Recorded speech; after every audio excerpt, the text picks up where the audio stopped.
అందరికీ నమస్కారం. నేను అనుష. వెల్కమ్ టు సంతోషం. ఈరోజు ఇంటర్వ్యూలో మనతో పాటు మనసంతా నువ్వే సినిమా లాంటి బ్లాక్ బస్టర్తో ఇండస్ట్రీకి డైరెక్టర్గా ఎంట్రీ ఇచ్చిన విఎన్ ఆదిత్య గారు ఉన్నారు. మరి వారితో మాట్లాడదాం. నమస్కారం ఆదిత్య గారు.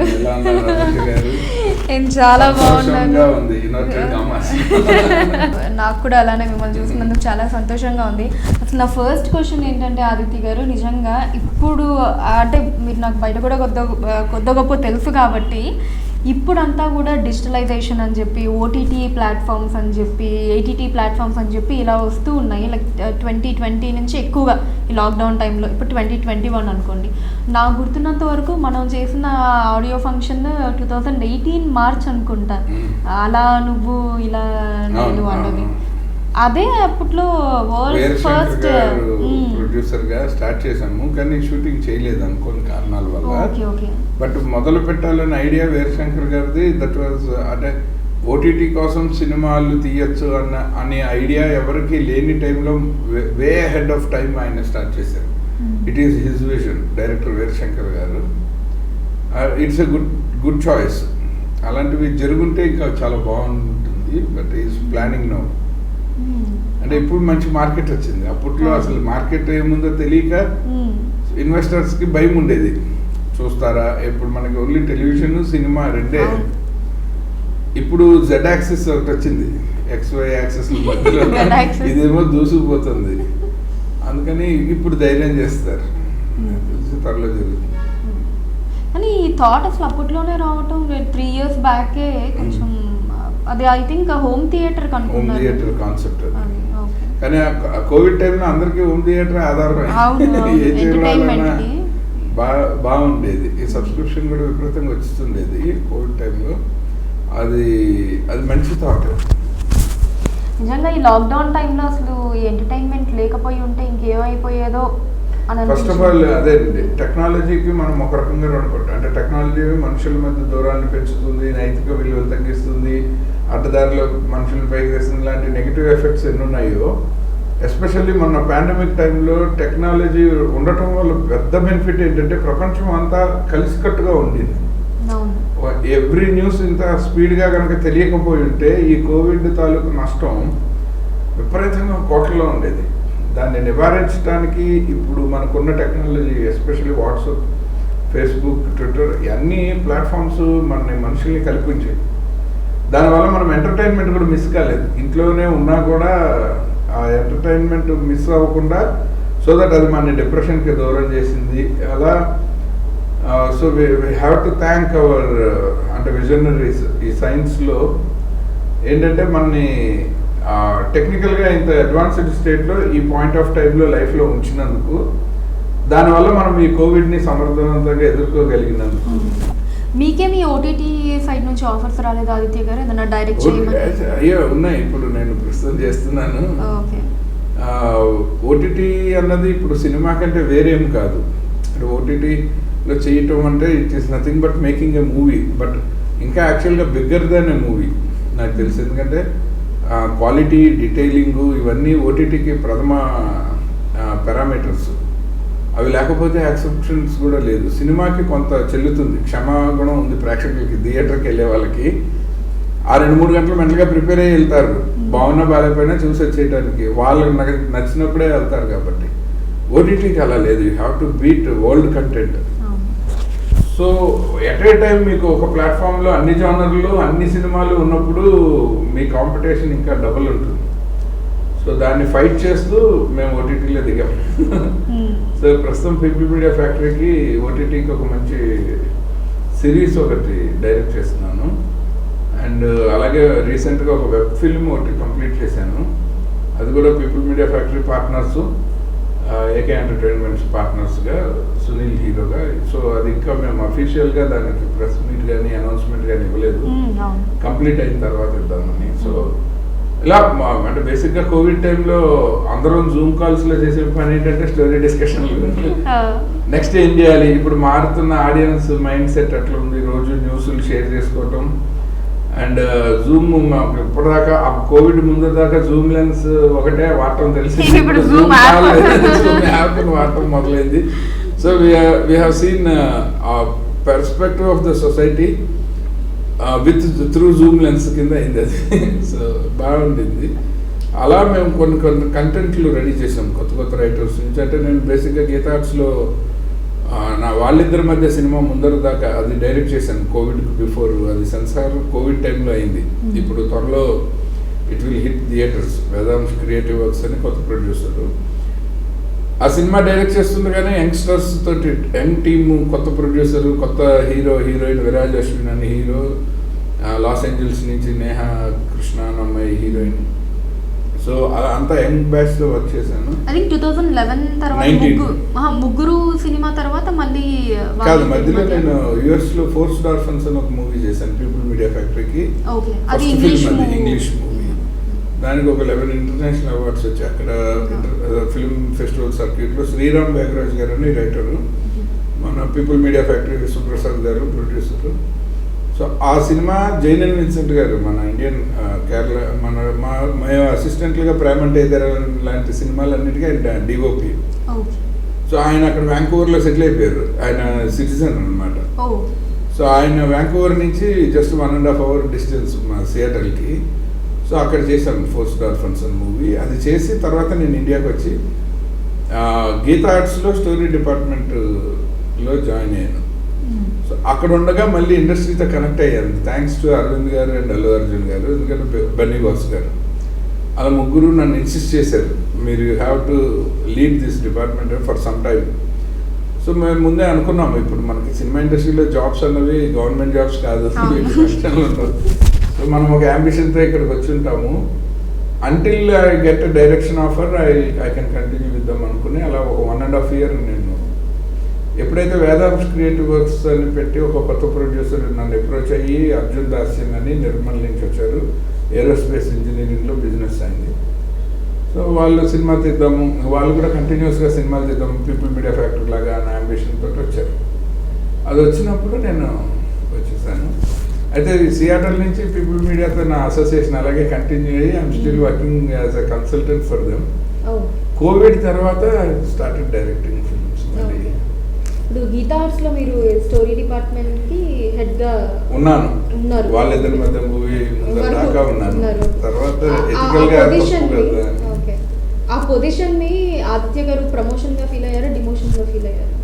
నేను I enjoy any part of film making. బేసిక్గా నన్ను మామూలుగా ఆర్టిస్టులు యాక్ట్ చేస్తుంటే మధ్యలో వెళ్ళి టీలు కాఫీలు ఇమ్మన్నా నేను ఐ ఎంజాయ్ ఇట్. నాకు అసలు అలాంటి ఇదేం లేదు, నేను ఇదే చేయాలన్నది లేదు.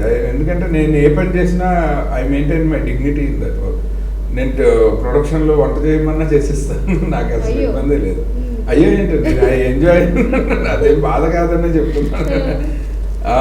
మీరు ఆహా అనాలి, అయ్యో అయితే నేను ఇమాజిన్ చేసుకోలేకపోయాను, నాకు తెలిసిన ఆదిత్య గారిని అలా ఇమాజిన్ చేసుకోలేకపోయి ఉండొచ్చు. ఇంట్లో చేయలే కోవిడ్ టైంలో మీరే చూసుంటారు ఎంతోమంది.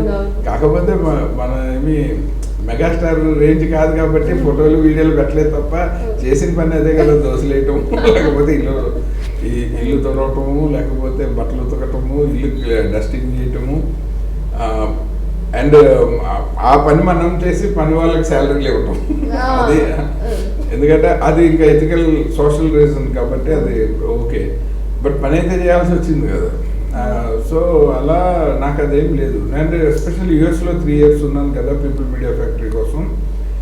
అక్కడ చూస్తే అసలు మనం నథింగ్ అనిపిస్తుంది. అంటే మనం చాలా విషయాల మీద, అనవసరమైన విషయాల మీద డిపెండ్ అవుతున్నాం. ఒకటి driving, 2 cleaning our self, maintaining our house. ఇవన్నీ మన జీవితంలో మనకు అవసరమైన విషయాలు. ఎవరో వచ్చి చేసి వెళ్తే కానీ మనం ఏమీ చేయమన్న యాటిట్యూడ్ నాకు నచ్చదు. సో న్యాచురల్గానే తప్పేముంది, ఇంత సంపాదిస్తున్న ఎన్ఆర్ఐలే అన్ని పనులు వాళ్ళు ప్లాన్డ్గా చేసుకుంటున్నారు. మనం మన లైఫ్ తాలూకు పనులన్నీ షెడ్యూల్ చేసుకోవట్లేదు అంతే. ఇప్పుడు మనకు ఆఫీస్లో పని ఉందంటే ఒక షెడ్యూల్ ఉంటుంది, మన బాస్ ఇస్తాడు, లేకపోతే మనమే వేసుకుంటాం, ఒక టార్గెట్ ఉంటుంది. ఇదే పని మన పర్సనల్ లైఫ్కి చేయం. అది ఎవరో అమ్మ వచ్చి అన్నం పెట్టాలి, వైఫ్ వచ్చి వండి పెట్టాలి, అట్లాంటివి తప్పని నేను డిసైడెడ్. సో నాకు కోవిడ్తో సంబంధం లేకుండానే నేను యూస్ టు ఇట్. మీరు యూఎస్లో ఉండి వచ్చిన తర్వాత మళ్ళీ ఇప్పుడు 2020లో ఎప్పుడైతే 2020లో 19 వాళ్ళిద్దరి మధ్య మూవీ 17కి వచ్చాను, వచ్చి గీతా ఆర్ట్స్లో జాయిన్. ఓకే, ఈ వాళ్ళిద్దరి మధ్య మూవీ 19లో స్టార్ట్ చేశారు, ఫినిష్ కూడా చేసి 20లో కోవిడ్లో మేలో సెన్సార్ అయింది. లాక్డౌన్ ఇక్కడ సిచ్యువేషన్స్ కి ఏమన్నా అడ్జస్ట్ అవ్వడానికి, అప్డేట్ అవ్వడానికి ఎలాంటి కేర్ తీసుకున్నారు? యాక్చువల్గా అమెరికాలో వర్క్ చేసి వచ్చిన తర్వాత నా ఎక్స్పీరియన్స్ ఇక్కడ వాళ్ళు అప్డేట్ అవ్వడానికి పనికొచ్చి నేను అప్డేట్ అవ్వాల్సింది. మన హోల్ ఫంక్షనింగ్, మన యాటిట్యూడ్ ఆఫ్ ఫిల్మ్ మేకింగే తప్పని అక్కడికి వెళ్తే అర్థమైంది. అంటే ఇన్నాళ్ళు అంటే థ్యాంక్స్ టు మై గురువు గారు లైక్ సంగీతం గారు, జయంత్ గారు, వీళ్ళందరూ కొంచెం అడ్వాన్స్డ్ మెథడ్ ఆఫ్ వర్కింగ్. కానీ మన కన్వెన్షనల్ వర్కింగ్ స్టైల్ అన్నది చాలా, మన ఇన్ఫ్రాస్ట్రక్చరల్గా కూడా చాలా వెనకబడి ఉన్నాము. ఇన్నేళ్ళు సినిమాలు తీస్తున్నా కూడా చాలా విషయాల్లో మనకి ప్రొఫెషనల్ ఎథిక్స్ లేవు, టైం సెన్స్ లేదు, డిసిప్లిన్ లేదు. సినిమా మీద ఇంట్రెస్ట్ మన ప్రయారిటీ లెవెల్లో 10దో 15దో అయిపోయింది అని నాకు అక్కడికి వెళ్ళాక అర్థమైంది. సో అవి నాకు ఇక్కడికి వచ్చాక మళ్ళీ నేను వర్క్ చేయడానికి, అంటే నా పాస్ట్ ఎక్స్పీరియన్స్ ప్లస్ ఈ ట్రావెల్ నాకు డిఫరెంట్ డోర్స్ ఓపెన్ చేసాయి. Like this is how our industry should flourish. Like ఒక రాజమౌళి కష్టపడితే అందరూ చూసి ఆయన అప్రిషియేట్ చేస్తున్నారు, కానీ ఇంకెవడో అలా కష్టపడదామని అనుకోవాలన్నది నా point. I'm not against him working hard, but it has to be, this profession demands hard work. అది మనం చేయట్లేదు. మనకి రాజమౌళి గారి టాపిక్ వచ్చింది కాబట్టి ఆదిత్య గారు, మీ వ్యూ ఎలా ఉంటుంది రాజమౌళి గారి మీద? అంటే ఖచ్చితంగా అందరూ చెప్తూ ఉంటారు, ఒక మన తెలుగు సినిమాని ఒక పాన్ ఇండియా లెవెల్లో రికగ్నిషన్ తీసుకొచ్చిన ఒక వ్యక్తిగా మీ వ్యూ ఎలా ఉంటుంది? నా వ్యూ అంటే he's need of the hour for Telugu film. ఆయన అలాంటి డైరెక్టర్, మన రెస్పెక్ట్. అంటే ఇంటర్నేషనల్ సినారియోలో మన తెలుగుకి ఒకప్పుడు వాల్యూ ఉండేది. లైక్ అప్పుడప్పుడు ఒక్కొక్క ఫిల్ము ఆ వాల్యూని పెంచాయి. లైక్ నర్తనశాల వచ్చినప్పుడు జకార్తా ఫిల్మ్ ఫెస్టివల్లో ఒక అవార్డు వస్తే మన తెలుగు సినిమా ప్రపంచానికి తెలిసింది. అలాగే కీలుగుర్రం అన్న సినిమా నాగేశ్వరరావు గారు ఇంకా మచ్ బిఫోర్ ఫస్ట్ టైం తమిళ్లో డబ్బింగ్ అయితే తెలుగు సినిమా బాగుంటుంది, పక్కన లాంగ్వేజ్లో కూడా ఆడుతుందని తెలిసింది. ఇలా over a period of time తగ్గుతూ వచ్చింది. మనము ఓన్లీ కమర్షియల్ కంటెంట్ని ప్రొడ్యూస్ చేయడానికే తెలుగు సినిమా. ఎందుకంటే నాతోటి పనిచేసింది, మేము అసిస్టెంట్ డైరెక్టర్గా ఉన్నప్పుడు మాతో పనిచేసిన హిందీ హీరోయిన్లు చెప్తుంటే బాధేసింది నాకు. మేము కెరీరు ప్యాషన్ కోసం పక్క భాషల్లో పనిచేస్తాము, డబ్బుల కోసం తెలుగు ఇండస్ట్రీకి వస్తామని నింది ఒక హీరోయిన్, టాప్ హీరోయిన్. నిజంగానే అన్నట్టు హిందీలోకి వెళ్ళి ఒక ఇంటర్నేషనల్ లెవెల్లో ఎదిగింది ఆ అమ్మాయి. కానీ తెలుగు ఇండస్ట్రీకి డబ్బుల కోసం వస్తారన్న దగ్గర నేను ఆగిపోయాను. అంటే ఏంటి, మనం కేవలం ఇలా వచ్చి వీళ్ళు పిక్చర్లు అలా వచ్చి 4 పాటలు చేసి వెళ్ళిపోతే ఎంతైనా డబ్బులు ఇస్తారు. చాలామంది మాకు సురేష్ కాంపౌండ్లో మేము పనిచేస్తున్నప్పుడు అసిస్టెంట్లుగా వరదలాగా వచ్చేవాళ్ళు తమిళ డైరెక్టర్లు. నేను మెడ్రాస్లో పనిచేసి వచ్చాను కానీ నాకు అర్థమయ్యేది వాళ్ళు మన మీద వేసుకునే జోకుల్లో. నేను చాలా హర్ట్ అయిన జోక్ ఏంటంటే, ఒక 3-4 తమిళ సినిమాలు కలిపి కొడితే తెలుగులో ఏ హీరోయిన్ ఒప్పుకుంటారా, వీళ్ళకి అంతకంటే బుర్రలేదు అనుకునేవాళ్ళు. అంటే నిజంగానే మనం అది ప్రూవ్ చేస్తున్న టైం అది.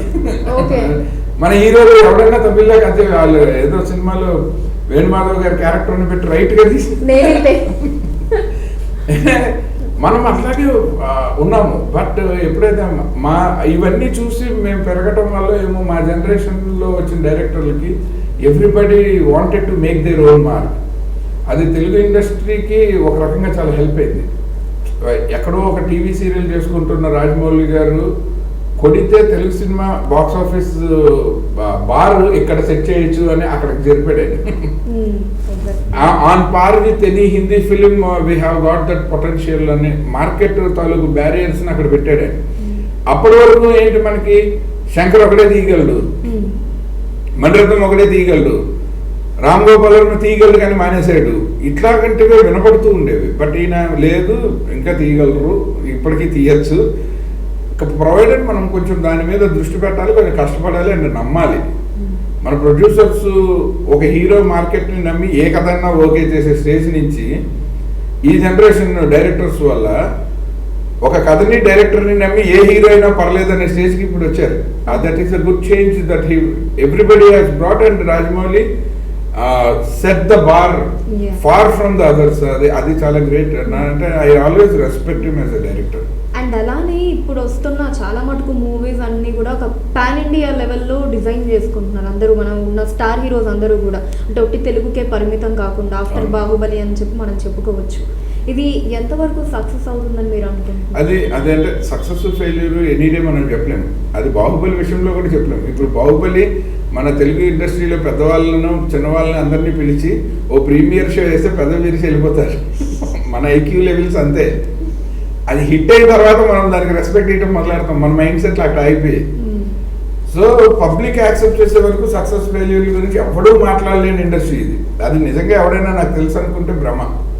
ఓన్లీ అది వాళ్ళ టెంపరీ సర్వైవల్ కోసం వాళ్ళు మాకింత నాలెడ్జ్ ఉంది, మాకింత ఎక్స్పీరియన్స్ ఉందని చెప్తారు. అదంతా నథింగ్. ఏ ఫిల్మ్ ఆ ఫిల్మే. అది నాకౌట్ సిస్టమ్. ఇదేమి ఒక టోర్నమెంట్ కాదు. 10 మ్యాచ్లు నువ్వు ఆడినా ఓడినా ఫైనల్స్కి సెమీఫైనల్స్కి వెళ్తూ ఉంటాను. ఇది ఒక నాకౌట్ టోర్నమెంట్. నాకౌట్ టోర్నమెంట్ అంటే నువ్వు ఏ మ్యాచ్ గెలిస్తే అప్పుడు ఉంటావు అంతే. ఎగ్జాక్ట్లీ ఆదిత్య గారు, ఇక్కడ ఇప్పుడు మూవీస్ లో అంటే కంటెంట్ పరంగా కంటే కూడా ఎక్కువగా ఇండస్ట్రీలో నెంబర్ గేమ్ నడుస్తూ ఉంటుంది అంటారు. అది ఆల్మోస్ట్ 2005-06 నుంచి మన అంటే వరల్డ్ మొత్తం గ్లోబలైజ్ అయిపోయింది. Exhibition sector and distribution sector కంప్లీట్గా గ్లోబల్ అయిపోయాయి. మన ఓవర్సీస్ మార్కెట్ బిల్డ్ అవటం మొదలైంది. సో మనకి నైజాం తర్వాత ఇటు ఆంధ్ర సీడెడ్ కంటే సెకండ్ బెస్ట్ ఓవర్సీస్ అయిపోయింది. ఇలా రకరకాలుగా ప్రపంచంలోనే న్యాచురల్గా చేంజెస్ వచ్చాయి. ఈవెన్ మీకు సాఫ్ట్వేర్ ఇండస్ట్రీ విపరీతంగా గ్రో అయింది. సో తెలియకుండా చాలా డబ్బులు వచ్చి మార్కెట్లో పట్టడం మొదలెట్టాయి. రొటేషన్ పెరిగింది. అందరి జనం లైఫ్ స్టైల్ పెరిగింది. మీరు న్యాచురల్గా చూడండి, కన్స్ట్రక్షన్ బిజినెస్ కూడా 2005 తర్వాత ఫ్లరిష్ అయినట్టు అంత క్రితం లేదు. మనకి ఇప్పుడున్న అపార్ట్మెంట్ కల్చర్ కానీ వాటి రేట్లు ఇప్పుడు 4 crores పెట్టి మనం ఒకప్పుడు 4 crores ఉంటుంటే 2000 టైంలో ఒక 10 ఎకరాలు కొందామన్నా ఉండేది. ఇప్పుడు 4 crores పెడితే మీకు ఒక లగ్జరీ ఫ్లాట్ వస్తుంది. అంటే మీ లైఫ్ స్టైల్ ఎక్కడి నుంచి ఎక్కడికి మారింది. అలాగే న్యాచురల్గా ఇండస్ట్రీ కూడా మారాలి కూడా. ఈ మారిన పరిస్థితుల్లో ఏమైందంటే ఒకే సినిమా 2000 థియేటర్స్లో ఒకేసారి మనము through Qube or UFO or ఇలాంటి ప్లాట్ఫామ్స్ పెట్టుకొని మనము వరల్డ్ వైడ్ ఒకేసారి స్క్రీన్ చేసే ఆపర్చునిటీ వచ్చింది. ఇది ఒక రకంగా హెల్ప్ ఏంటంటే హైయెస్ట్ ఇన్వెస్ట్మెంట్ చేసిన ప్రొడ్యూసర్కి ఇన్స్టెంట్గా మనీ రిటర్న్ వస్తుంది. దానివల్ల కోల్పోయింది ఏంటంటే ఒక మంచి సినిమా అయితే అది దానికి ఒక రన్ ఉంటుంది. 100 రోజులు 50 రోజులు 70 రోజులు. అది తెలియకుండా పోయింది. ఇప్పుడు ఏది మంచి సినిమా అంటే పెట్టిన డబ్బులకి కనీసం పెట్టింది వస్తే మంచి సినిమా. దాని మీద ₹1 ఎక్కువ వస్తే గొప్ప సినిమా. ₹2 ఎక్కువ వస్తే అది చరిత్ర అంతే. సో మీకు ఎప్పుడైతే నెంబర్స్ ని బట్టి సినిమా తాలూకు సక్సెస్ డిఫైన్ అవడం మొదలైందో న్యాచురల్ గా కంటెంట్ మీద జడ్జి చేయగలిగిన కెపాసిటీ పోయింది. యాక్చువల్గా ఇప్పుడు నేనే ఆశ్చర్యపోతుంటాను. నేను ఒక స్టోరీ డిపార్ట్మెంట్ లీడ్ చేస్తున్నాను. నేను డబ్బులు పెట్టి సినిమా తీయను. నేను ఎందుకు కథ వినాలి? ప్రొడ్యూసర్ ఎవరైతే డబ్బులు పెడతాడో ఆయన ఎందుకు విండు? నాకు ఎప్పుడు క్వశ్చన్. అతన్ని ఎక్సైట్ చేయాలి కదా. ఇప్పుడు నేను బాగుందని చెప్పినంత మాత్రాన్ని తీసేస్తే నాకు భయం. రేపు పోతే లైబిలిటీ నాది, జాబ్ నాది పోతుంది.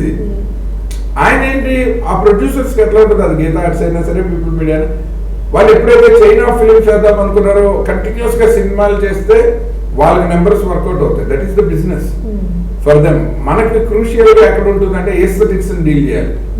ఎకనామిక్స్ని వాళ్ళు ఎలాగైనా సక్సెస్ఫుల్గా చేస్తారు. Because they must be into business if they want to become producers. కానీ మనం ఏంటి ఎస్థెటిక్స్ని ఎప్పుడైతే డీల్ చేయాలో డెసిషన్ ఎట్లా తీసుకుంటాము? నా దగ్గర ₹1 అంటే నేను 75 పైసల్లో ఏ కథ తీయచ్చని ఎదుగుతా. ఇప్పుడు ఎంత ఉందో తెలియదు మార్కెట్లో. సో నేను ఏ కథని ఎట్లా జడ్జి చేయాలన్న ఒక భయం నాకు ఎవ్రీడే ఉంటుంది ఈ జాబ్లో. కానీ ఆదిత్య గారు, ఏదన్నా మూవీ పరంగా అంటే ఫినాన్షియల్ విషయాల పరంగా మీరు ఎప్పుడైనా లయబుల్ గా ఫీల్ అయ్యారా? నేను ఎవ్రీడే ఫీల్ అవుతాను. ఎంత లైబుల్ గా ఫీల్ అయ్యాను కాబట్టి నేను సంపాదించింది సినిమాల్లోనే పెట్టేసి పోగొట్టి హ్యాపీగా ఉన్నాను. ఉంటే టెన్షన్, ఎందుకంటే ఇంకోటి తీస్తారు. మనకి బిజినెస్ రాదు. ఫస్ట్ ఆఫ్ ఆల్ ఏదో డైరెక్టర్ అవుదాము, లేదా ఎస్థెటిక్ గా ప్రూవ్ చేసుకుందాము, ఏదో ఒక గుర్తింపు, లేకపోతే నేను డబ్బులే సంపాదించాలనుకుంటే అసలు సినిమాలోకి రాక్కలే. నాకు బయట ఇంకా బెటర్ ఆపర్చునిటీ. ఒకటి కాదు, రెండోది ఇంకా రిలీజ్ కాలేదు. అయితే నేను ఏంటంటే ఆ లైబిలిటీస్ కోసం నేను ఇప్పటికీ వాటికి పర్సనల్గానే ఎదురెళ్ళి నా ఫోన్ నెంబర్లు మార్చను, ఇంట్రెస్ట్లు కడుతూ ఉంటాను. సో నాకు ఏదైనా నేను చేసిన వర్క్కి ఏదైనా ఒక లంసంగా ఒక అమౌంట్ వస్తే అందులో నా అవసరాలు పక్కన పెట్టి మిగిలింది అప్పు తీర్చేస్తాను, సో దట్ ఆ కంటెంట్ నా ఓన్ అవుతూ వస్తూ ఉండింది. ఇది నేను 2013 నుంచి నాన్ స్టాప్గా చేస్తున్న పని. ఇది నా సర్వైవల్ కోసం నేను చేసే పని కాకుండా ప్యారల్గా నేను ఆ 2 సినిమాల తాలూకు కంటెంట్ తాలూకు లైబిలిటీస్ని ఓన్ చేసుకోవడం మొదలు. ఎందుకంటే హార్డ్ డిస్క్లు నా దగ్గర ఏం చేసుకుంటాను, బయటకు వెళ్ళాలంటే వాళ్ళు ఒప్పుకోరు. ఇప్పుడు కొత్త ప్రొడ్యూసర్స్ మనం ముందు చెప్తాం అండి ఈ సినిమాలో పెట్టద్దండి అని, మర్యాదగా చెప్తాను, అందరికీ చెప్తాను, ఇందులో ఇది డెడ్ ప్రాజెక్ట్, ఇందులో పెడితే పోతాయి. లేదు సార్ మీరు ఉన్నారు కదా అంటారు. నేను ఉన్నాను కదా అన్న మాట నాకు టెన్షన్ బాగుంటుంది. అప్పటి నుంచి నేను నిజంగా ఉంటాను, నాకు అది భయం. సో అందుకని అలాగే పార్క్ అని ఒక మూవీ చేశాను. స్టార్ట్ చేసినప్పుడు ఆ హీరో ఫాదర్ 18 లక్షలు పెట్టి షూటింగ్ మొదలు పెట్టాము. ఆ 18 లక్షలతో నేను దాదాపుగా 27 రోజులు షూటింగ్ చేసి ఇంచుమించు ఎంత ఉన్నారు, నేను క్రెడిట్లో చేసేసింది 70 లక్షల చిల్లర. ఎక్కడ 18 లక్షలు, ఎక్కడ 70 లక్షల చిల్లర. అండ్ రోజు 100 మంది జూనియర్ ఆర్టిస్టులు ఎంతో పకడ్బందీగా ప్లాన్ చేసి అన్ని ఆబ్లిగేషన్లో చేస్తే, ఇంక్లూడింగ్ 5 సాంగ్స్లో 3 సాంగ్స్ దుబాయ్లో తీశాను. ఆ స్టేజ్లో ఒక ప్రొడ్యూసర్ ఎంటర్ అయ్యాడు. ఇప్పుడు ఆ ప్రొడ్యూసర్ అంటాడు నా డబ్బులు నాకు వెనక్కి అంటాడు. హీరో ఫాదర్ అంటాడు మొదలుపెట్టి నేను కానీ నా డబ్బులు నాకు వెనక్కి అంటాడు. ఇక్కడి నుంచి సినిమా రిలీజ్కి పెట్టాల్సింది ఎవడు, ప్రొడ్యూసర్ పెట్టడు. డైరెక్టర్గా నన్ను చూసి పాప ఆర్టిస్టులు చేస్తుంటారు, టెక్నీషియన్లు చేస్తుంటారు. అంటే ఈ డైరెక్టర్తో చేస్తే మనకు కెరీర్ ఉంటుందని, ఒక ఆస్పిరేషన్ ఉంటుందని ఆ సినిమా బ్యాలెన్స్ మొత్తం నేను పెట్టి ఎవడెవడు ఎగ్గొట్టాడో వాళ్ళందరినీ ఆపి ఆ బ్యాలెన్స్ మొత్తం నేను పర్సనల్ లైబిలిటీలో లోన్లు తీసుకొని సెన్సార్ చేసి పక్కన పెట్టా సినిమా. ఇప్పుడు నో అబ్జెక్షన్ సర్టిఫికేట్ తెచ్చుకుంటే ఎనీడే ఓటీటీలోనో థియేటర్లోనో రిలీజ్ అవ్వగలిగిన స్టేజ్కి ఆ సినిమాని తేవడానికి నాకు it took 6 years for me. కానీ చాలా మంది ఇక్కడ అంటే డబ్బులు లేని సిచ్యువేషన్లో కావాలని ఎవరు చేసినా చేయకపోయినా మీరు అన్నట్టు టెక్నీషియన్స్కి కావచ్చు, మిగతా వర్కర్స్కి కావచ్చు, చాలా ఎగరగొట్టే సందర్భాలు ఉంటాయి కదా మనకి. అంటే వాళ్ళకి తెలుసు ఎగ్గొట్టడం అన్నది అది పర్సనల్ క్యారెక్టర్ కాకూడదు. అంటే లైబిలిటీ ఇప్పుడు నేనంటే బాధ్యతగా నేను ఒక బ్యాంక్ ఆఫీసర్ కొడుకుని ఒక నెల జీతం రాకపోతే మా ఇంట్లో ఎట్లా ఉంటుందో నాకు తెలుసు. అండ్ ఎవ్రీ మంత్ టైంకి శాలరీ పడితే మా నీడ్స్ అన్నీ ఎలా ఫుల్ఫిల్ అయ్యాయో నాకు తెలుసు. సో అలా నాతో పనిచేసే వాళ్ళందరికీ ఎంతో కొంత ఈ పనికి ఇంత నేను గుడ్ విల్ వాడతాను, కానీ అంత బ్యాడ్గా వాడను. అంటే చారిటీ ఎవరిని చేయను, కొంతన్నా నేను కష్టపడి అప్పు చేసాను, అది ఇచ్చే పని చేయించుకుంటాను.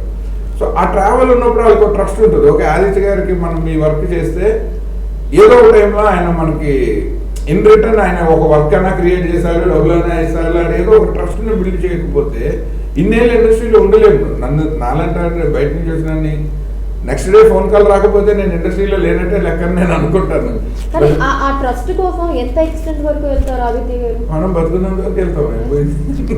ఇప్పుడు ఇదే ఇప్పుడు అంటే దీనికి లోన్లు తీసుకొచ్చారు, అన్ని పెట్టారు, మనకు సెకండ్ టైం ఉన్నా కూడా లోన్ ఇవ్వరేమో కదా. ఆల్రెడీ ఒక ఎగ్జిస్టింగ్ లోన్ ఏదో ఉన్నప్పుడు మీరు మళ్ళీ దాని మీద తీసుకోవాలి చెయ్యాలి అన్న ఇప్పుడు ఏదన్నా ఈ లోపు సంప్రదిస్తున్నాం కదా, ఇప్పుడు సినిమాలు తీస్తున్నాం. ఇప్పుడు నేను నా పని ఎప్పుడు ఆపలేదండి. అంటే టచ్ వుడ్ నేను హెల్తీగా చూసుకుంటున్నా.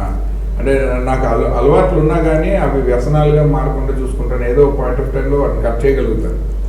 2 సినిమా ఇండస్ట్రీలో పనిచేయడానికి కావాల్సిన హెల్త్, నేను ఫస్ట్ డే 1 అసిస్టెంట్ డైరెక్టర్ నుంచి ఇవాళ వరకు నాకు జ్వరం వచ్చి ఒక షూటింగ్ మారలేదు. 27th year ఇది. ఎందుకంటే మా పేరెంట్స్ మాకు నేర్పించిన డిసిప్లిన్ అది. వాళ్ళకే థ్యాంక్స్ చెప్పాలి. ఇప్పుడు ఈవెన్ కోవిడ్ లాంటి పాండమిక్ టైంలో నేను కంప్లీట్గా ఒక ఫిలిం షూటింగ్ చేయగలిగాను, ఒక్క పాజిటివ్ కేసు లేకుండా. చాలా షూటింగ్లు ఆగిపోతున్న టైంలో మేము పుల్ చేయగలిగాం. సో నేను ఆ జాగ్రత్తలు తీసుకుంటాను. అట్ ద సేమ్ టైం నాకు నేను పర్సనల్గా హైజీనిక్గా ఉండటానికి ప్రిఫర్ చేస్తాను. అయితే నాకు ముందు నుంచి ఉన్న అలవాటు, not because of this pandemic. ఇలాంటివన్నీ మనం జాగ్రత్తగా ఉంటే, మన పనిలో మనం సిన్సియర్గా ఉంటే నాకు తెలిసి nothing can stop us. And any day నాకు సక్సెస్కి it is only 1 film difference. అంటే ఒక మార్నింగ్ షో నాకేంటి, ఒకసారి ఆల్రెడీ ఇవ్వటం తెలిసిన వాడికి అది కష్టం కాదు. మా నేనున్నలో ఒక డైలాగ్ ఉంటుంది, నాగార్జున గారికి రాశారు పరచూరి వెంకటేశ్వరరావు గారు. ఒకసారి నేను పడినా నాకు పర్లేదు, నాకు ఆల్రెడీ ఎక్కువ వచ్చిన మెట్లే కదా తెలుసులే అటాక్ అన్న. అది నేను బాగా పర్సనల్గా కనెక్ట్ అయ్యాను. ఆ షూటింగ్ చేసేటప్పుడు అనుకున్నాను, నేను సొంత సినిమా తీసి పోగొట్టినా పర్లేదు, మళ్ళీ ఆ డైలాగ్ అయితే మిమ్మల్ని అంత ఇన్స్పైర్ బాగా ఇన్స్పైర్ చేసింది. ఇవన్నీ నాకు అసలు పెద్ద ఆనవు. అంటే నేను మా ఇంట్లో నేను పర్సనల్గా నా లైఫ్ స్టైల్ కోసం నేను ఎవరి దగ్గరైనా ₹1 ఎగ్గొట్టినా మోసం చేసినా నేను అన్ని కంటెంట్ మీదే ఖర్చు పెట్టాను, ఇంక్లూడింగ్ నా ఓన్ మనీ. అందుకని నన్ను ఎవరు ఏమి అనడానికి లేదు. ఆ కంటెంట్ మార్కెట్లోకి వెళ్ళినప్పుడు ఎవరి దగ్గరికి క్లియర్ అవుతుంది. ఏమి అవ్వకపోయినా వాళ్ళు పే వచ్చేస్తుంది, వాళ్ళు పెట్టిన దానికి వాళ్ళ పర్పస్ సర్వ్ అయిపోతుంది. నేను ఒక కారు కొనుక్కోవాలి అని, నేను ఒక ఇల్లు కొనుక్కోవాలని ఎవరి దగ్గర 25 లక్షలు నా జీవితంలో నేను చేయను. నేను గుడిసెలో అయినా ఉంటా కానీ, మంచం లేకపోతే ఫుట్పాత్ మీద ఉంటా కానీ, నేనుగా నా పర్సనల్ సర్వైవల్కి ఒక్కడిని అప్పు అడగలేదు. నాకు ఎంత సర్కిల్ ఉంది, నా గబుకుని ₹1,00,000 2 లక్షలు కావాలంటే పంపాలన్నా ఉన్నా కూడా అది ఆ సినిమా మీద పెట్టినాడికి మళ్ళీ అట్లా బౌన్స్ చేయడానికి వాడాను తప్ప నా పర్సనల్ నీడ్కి అయితే నేను ఎప్పుడు వాడినా. ఎందుకంటే మా ఇంట్లో మా ఫాదర్కి అసలు చిన్నప్పటి నుంచి ఆయన మాకు ఇంజెక్ట్ చేసి పెట్టారు. అప్పు అంటే భయం, అసలు అది రిలేషన్స్ని దెబ్బతీసినట్టు ఏది తీయదు. అందుకని ఏ మనిషితోనూ మేము పర్సనల్ ఫ్రంట్లో ఆర్థిక లావాదేవీలు పెట్టుకోవాలి, బిజినెస్ పెట్టుకున్నాం. ఇంట్లో కూడా మొత్తం సంగీత వాతావరణం కదండి, సాహిత్యం అంటే కల్చరల్ గా నేను పెరిగాను చిన్నప్పటి నుంచి. మీకు మాత్రం ఎందుకు అది అలవాటు అవ్వలేదు సంగీతం సాహిత్యం అంటే డైరెక్షన్ వైపు? నేను ప్రేక్షక పాత్ర అప్పటి నుంచి. సో ప్రేక్షకుల నుంచి దర్శకత్వంకే రాగలుగుతాం. మనం టెక్నీషియన్ అంటే స్కిల్డ్ టెక్నీషియన్ అవ్వలేము. ఇప్పుడు ఒక సంగీతం నేర్చుకుని సింగర్ అవ్వలేను. ఎందుకంటే చిన్నప్పుడు మా అన్నయ్యకి నేర్పించారు, రెండో అన్నయ్యకి. ఎవరో ఫ్రెండ్స్ వచ్చారని పాడమంటే వాళ్ళు పాడలేదని కొట్టారు. నేను నేర్చుకోవడం నా ఐడియా కూడా పోయింది. ఎవరు నేర్పిస్తే ఎక్స్పెక్టేషన్లు ఉంటాయన్నమాట. మా పెద్దకి మృదంగా నేర్పించారు. అడిగినప్పుడు కొట్టడు. పిల్లలకి ఏముంటుంది, నేను ఆడుకోవడానికి పోతానని వెళ్తే తప్పని తిట్టడమో కొట్టడమో చేశారు. ఇంక అక్కడి నుంచి నాకు ఆ ఐడియా కట్టు. సో ఇలా కానీ నేను ఇంట్లో ఆఖరి వాడిని. సో కూడా మా మదర్ ఫాదర్ కూడా ఎక్కువ ఉన్నాను. నా చదువు మొత్తం వాళ్ళతోనే ఉన్నాను. ఇప్పటికీ నేను వాళ్ళతోనే ఉంటాను. సో నాకేంటంటే అవన్నీ చూసి పెరిగాను. న్యాచురల్గా నా ఇంట్రెస్ట్ ప్యారలల్గా సినిమాలు చూడటం నుంచి సినిమాలు తీయటంకి వచ్చేసింది. సో ఎప్పుడైనా నేను నమ్మేది డైరెక్టర్ అన్నవాడు he should not be a skilled person in any field of art. అడికి కామన్ సెన్స్ ఉండాలి. ఏ ఆర్ట్ని ఎలా వాడితే చూసే వాళ్ళకి జనరంజకంగా ఉంటుందని. సో వాడు ఫస్ట్ ప్రేక్షకుడు అయ్యి ఉండాలి. ఇప్పుడు ఒక రైటర్ మీరు కథ చెప్తారు, నేను డైరెక్టర్ని అనే ఆ కథ విన్ను, నేను ప్రేక్షకుడిని. నాకు మీ కథలో ఎక్కడెక్కడ ఎమోషనల్ పాయింట్స్ నాకు కనెక్ట్ అవుతున్నాయి, నాకు ట్రిగ్గర్ అవుతున్నాయి, ఎక్కడెక్కడ నేను బోర్ ఫీల్ అయ్యాను, లేకపోతే ఎక్కడెక్కడ నేను మీరు కథ నుంచి ఎవేగా వెళ్ళారని ఫీల్ అయ్యానని నేను ఏ విజయవాడలోనో రంభ థియేటర్లో అలా కూర్చున్నట్టు వింటా కదా. ఆటోమేటిక్గా నా ముందు ఒక సినిమా పడిపోతుంది మీ కథలో నుంచి. పడంగానే చెప్పేస్తా. ఇంటర్వెల్లో బయటకు వచ్చి నేను ఏం మాట్లాడుకుంటాను, క్లైమాక్స్ తర్వాత బయటకు వచ్చి నేను ఏం మాట్లాడతాను. ఎందుకంటే ఇప్పుడు ఏదైనా రీసెర్చ్ చేసేవాడికి లైబ్రరీ ఎలాగో పిహెచ్డీ చేయడానికి, సినిమాలు తీసేవాడికి లైబ్రరీ ఉంటుంది, సినిమా హాల్ తప్ప. సో న్యాచురల్లీ మా జీవితం అంతా దాని చుట్టూరానే ఉంది కాబట్టి అప్పటికి ఇప్పటికీ కూడా అదే నేను పారామీటర్ కింద పెట్టుకుంటాను. ఆ పల్స్ తెలిసిన రోజులే నేను ఇండస్ట్రీలో ఉంటానని డిగ్రీలో రాసుకున్నాను. If I cannot judge audience pulse, నేను ఆ రోజు గౌరవంగా ప్రెస్ మీట్ పెట్టినట్టు అయిపోవాలని.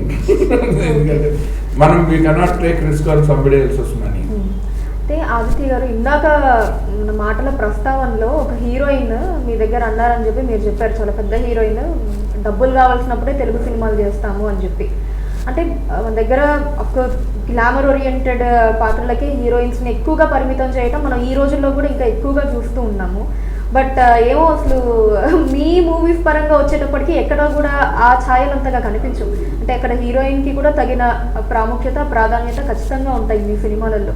ఇది ఎక్కడి నుంచి అవలంబించింది మీకు ఇలా ఉండాలి హీరోయిన్? మా మదర్కి నేను సినిమాల్లో రావడం ఇష్టం లేదు. సో ఆవిడకి ప్రామిస్ చేశాను, మంచి సినిమాలు తీస్తాను, నువ్వు నీతో కలిసి చూడగలిగే సినిమాలు తీస్తాను. అండ్ నాకేంటంటే సినిమా అంటే ఇప్పుడు నేను భాగ్యరాజ సినిమాలు చాలా ఇష్టపడేవాడిని, భారతీరాజ సినిమాలు ఇష్టపడేవాడిని, మణిరత్నం సినిమాలు, బాలచంద్ర గారి సినిమాలు, రాఘవేంద్ర గారి సినిమాలు, దాసర్ గారి సినిమా. నాకు ప్రతి సినిమా చూసినప్పుడు నాకు ఏదో ఒక అనాలిసిస్ ఫామ్ అయ్యేది. తర్వాత రివ్యూస్ అన్నీ చదువుతూ ఉండేవాడిని. మా చిన్నప్పుడు అంతా బుక్స్లోనే వచ్చేవి, జ్యోతి చిత్ర, సితారా, ఇట్లాంటి వాటిల్లో రివ్యూస్ వచ్చేవి. అవి ఇంట్లో తెప్పించడం నిషేధం కాబట్టి ఏదో ఒక లైబ్రరీకి వెళ్ళి అవి టకటకటగా చదువుకుని అది బట్టి కొట్టేసి వచ్చాను. అలా నాకు అనిపించింది ఏంటంటే ఎక్కువ ముల్లపూడి వెంకటరమణ గారి రివ్యూస్. హీరోయిన్ ఒక ఏదో తోలు బొమ్మలాటలో వాడు పంపించినట్టు వచ్చి పాటలకి డాన్సులకి వెళ్ళిపోతుంది, లేదా ఆ అమ్మాయి అంగాంగ ప్రదర్శన మీద ఈ సినిమాకి 4 డబ్బులు వచ్చాయి తప్ప దర్శకుడు బుర్రపెట్టలేదు.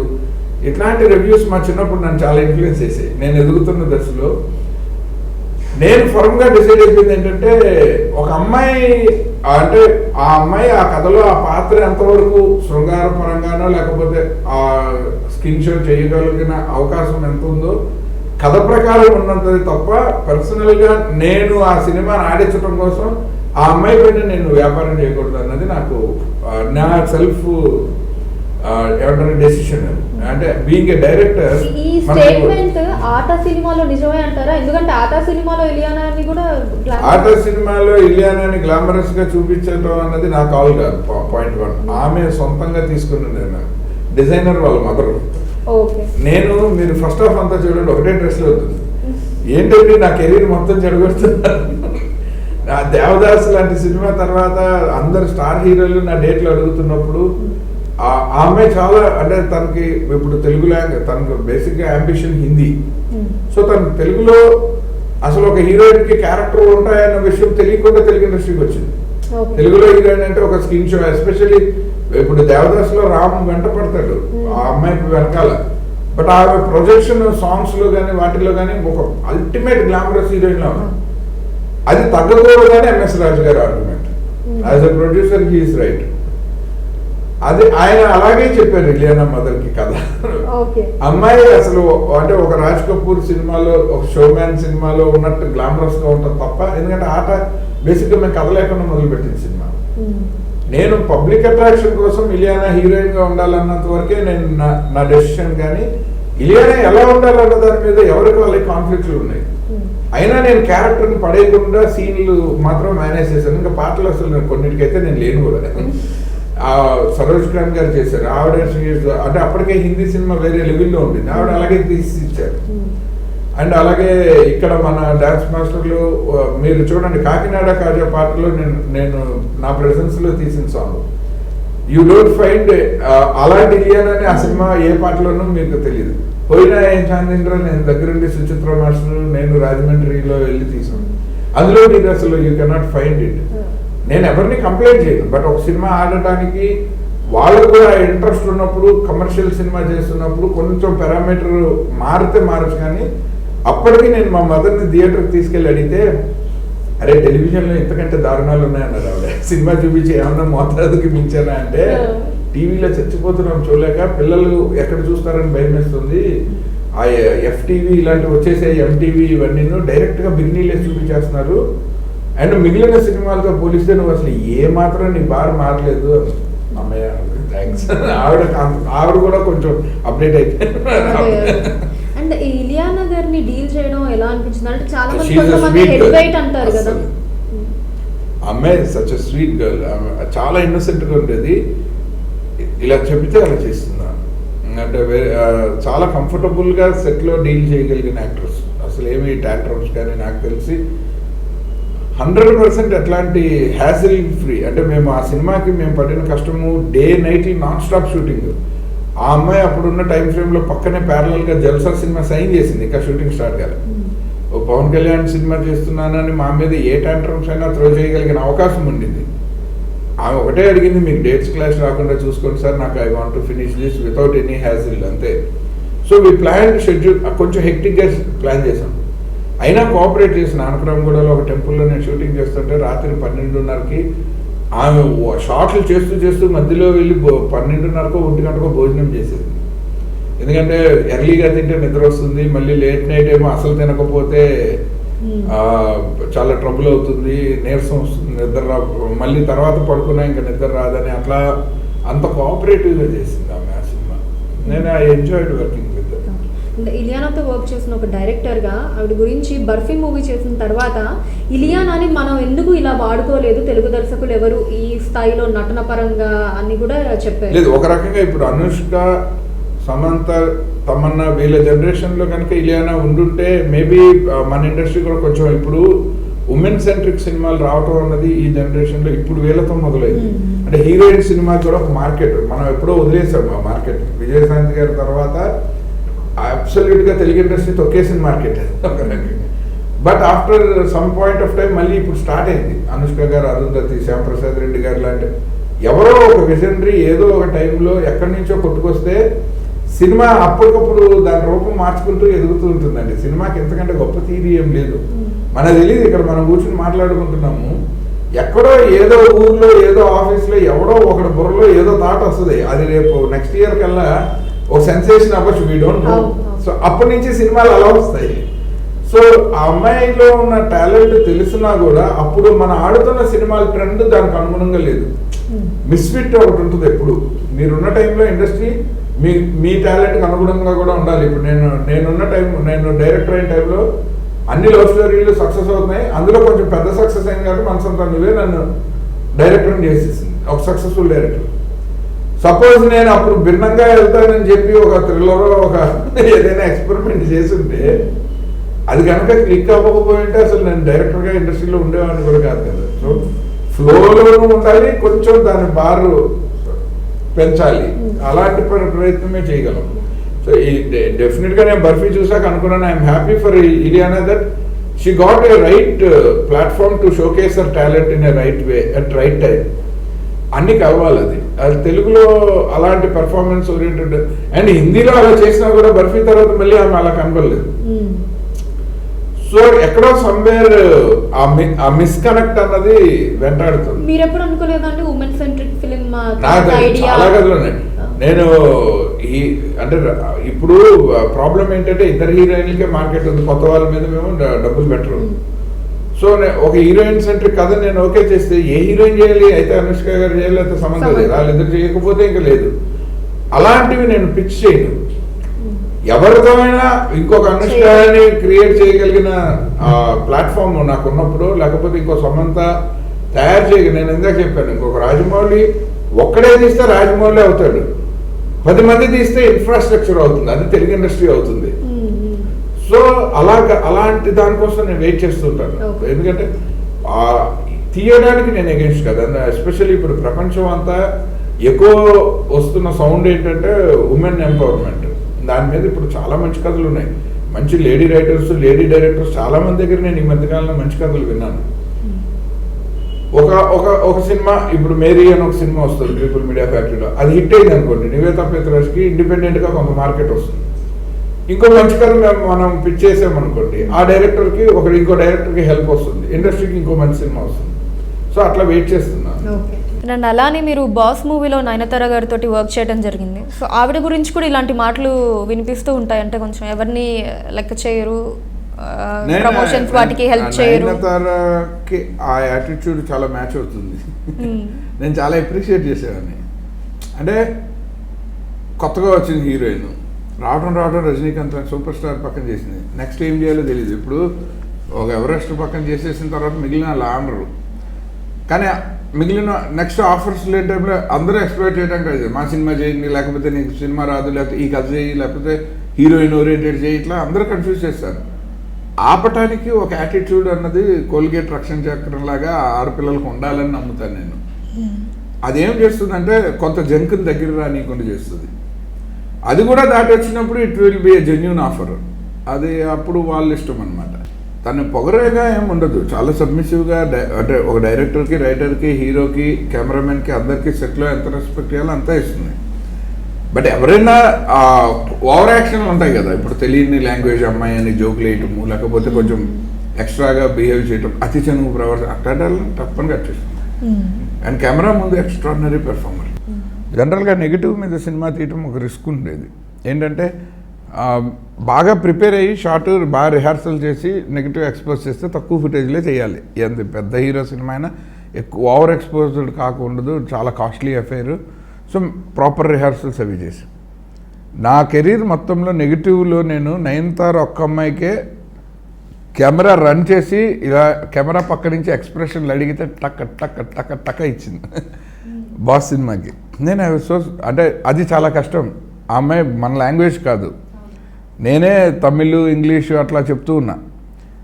బట్ అది అర్థం అంటే క్యారెక్టర్ గురించి విపరీతంగా స్టడీ చేసిన అమ్మాయి, నేను ఏదో ఒక కౌంటర్ ఇక్కడ ఆశ్చర్యపోవాలి, హీరో ఇలా అన్నాడు, లేదా కమెడియన్ ఇలా జోక్ వేసాడు, ఇక్కడ నవ్వాలి, ఇక్కడ చిరాగ్గా చూడాలి, దీనికి అంటే అలా ఒక సీన్ ఫినిష్ చేయగలిగాను ఒక కెమెరా రన్ చేస్తూ, ఆ ముందు చెప్పకుండా రిహార్సల్ లేకుండా.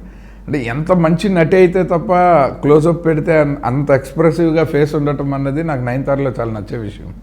అప్పుడే అనుకున్నారు సార్, అంటే ఈ రేంజ్లో ఎవాల్యుయేషన్, అంటే ఇప్పుడు ఇన్ని ఇయర్స్ నుంచి కూడా ఇప్పటికీ షీఈస్ లైక్ లీడింగ్ యాక్ట్రెస్, మన తమిళ్లో కావచ్చు, తెలుగులో కావచ్చు. అప్పుడే మీకు మైండ్లో వచ్చిందా థాట్? 100%. అంత టాలెంట్ ఉన్న అమ్మాయి గ్యారంటీగా షీ విల్ గో ప్లేసెస్ అన్నది తెలుస్తుంది కదా, న్యాచురల్గా తెలుస్తుంది.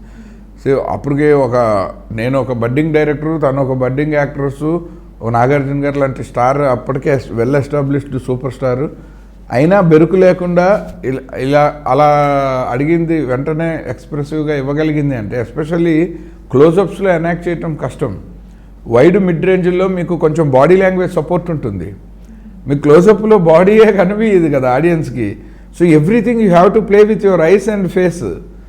అందులో మీరు ఎన్ని ఎక్స్ప్రెషన్లు ఇవ్వగలుగుతారు? 2-3 అయితే ఈజీగా ఇవ్వగలుగుతాం. ఏడవమంటే ఏడుస్తాం, నవ్వమంటే నవ్వుతాము, ఆశ్చర్యంగా చూడమంటే చూస్తాం. But what about other expressions? అది తెలిసిన వాళ్ళే యాక్టర్స్. సో అలాంటి యాక్టర్స్ ఎప్పుడైనా లాంగ్ కెరీర్ లీడ్ చేస్తుందని ఐడియా ఉండేది. అండ్ ఈ డేట్స్ విషయంలో ఎప్పుడు ఎలాంటి ప్రాబ్లం? ఎందుకంటే మొన్న రీసెంట్గా మారుతి గారు కూడా బాబు బంగారం మూవీ టైంలో లైక్ డేట్స్ అడిగితే ఏదో ఒక సాంగ్కి ఇవ్వలేదు, దాన్ని ఇంకా అలానే మేనేజ్ చేసామని చెప్పి మారుతి గారు ఓపెన్గానే చెప్పారు నయనతార గారి గురించి.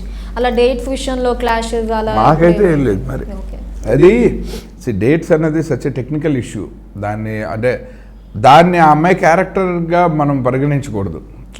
క్యారెక్టర్ అంటే మనతో బిహేవియర్ ఎట్లుందన్నదే కానీ, ఇప్పుడు డేట్లు ఇవ్వలేదు లేకపోతే ఇంకొకటి ఏదో అలా ఆమె లవ్ స్టోరీ నడుస్తుంది, ఇవి మనకేమి లేనదేనా లేదు. కెమెరా ముందు ఆమె నువ్వు చెప్పింది చేయకపోతే అప్పుడు తిట్టచ్చు.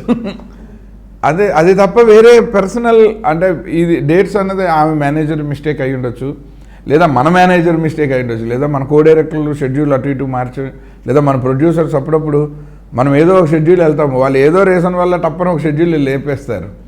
వాళ్ళు ఆల్రెడీ ఎక్కడో కమిట్మెంట్ ఉంటుంటుంది. ఎస్పెషల్లీ నాన్ లాంగ్వేజ్ పీపుల్తో వాళ్ళు చాలా లాంగ్వేజెస్లో డేట్స్ అడ్జస్ట్ చేసుకోవాలి. మనిషి ఒకతే కదా, 5 లాంగ్వేజ్లు చేస్తే 5 నయనతారలు ఉండరు కదా. సో న్యాచురల్లీ నేనైతే అట్లాంటివి పట్టించుకోను. ఇప్పటిదాకా మీరు చేసిన మూవీస్లో ఏ సినిమా చేస్తున్నప్పుడు సూపర్గా బ్రతికాం లైఫ్, ఒక కింగ్ సైజ్ లీడ్ చేసామన్న అప్పుడు అలాంటి థాట్ కావచ్చు, అలాంటి ఫీల్ ఏదన్నా సినిమా పరంగా?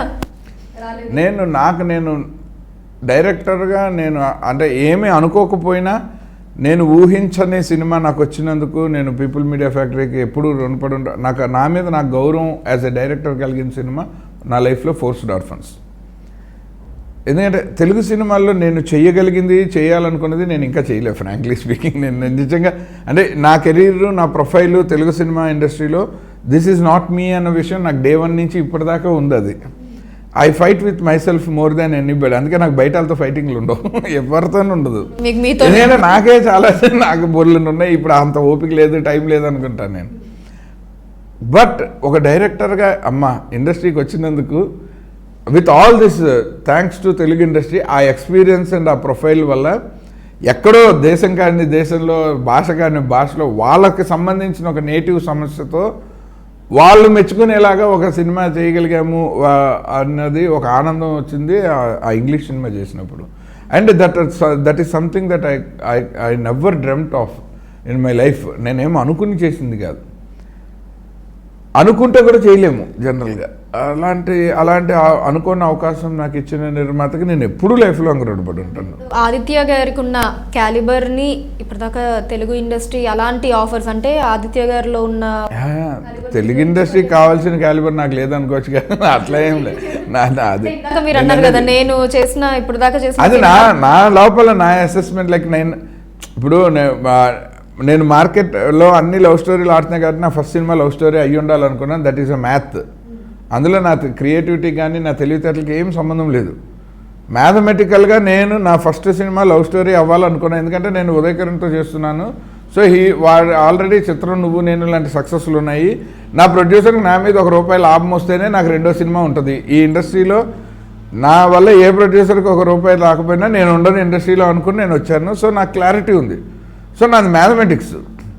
నా ఏస్థెటిక్స్ ఫుల్ ఫ్లెడ్జ్డ్గా ఒక డైరెక్టర్గా నేను డిసైడ్ చేసి ముద్రేసి అది చేయలేదు కదా, నేనే చేయలేదు. దానికి నేను ఇండస్ట్రీని ఎందుకు బ్లేమ్ చేయాలి?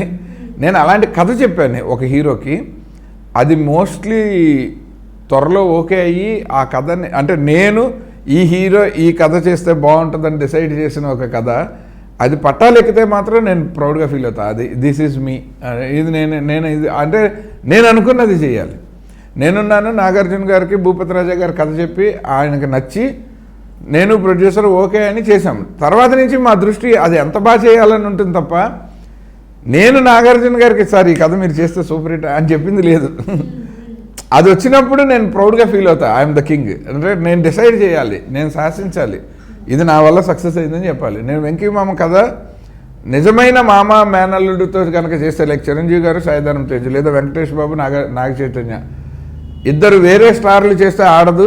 నిజమైన వాళ్ళైతే వాళ్ళ off screen chemistry on screen work out అయిపోయి ప్రొడ్యూసర్లు సేఫ్గా ఉంటారని మొట్టమొదటి చెప్పాను నేను.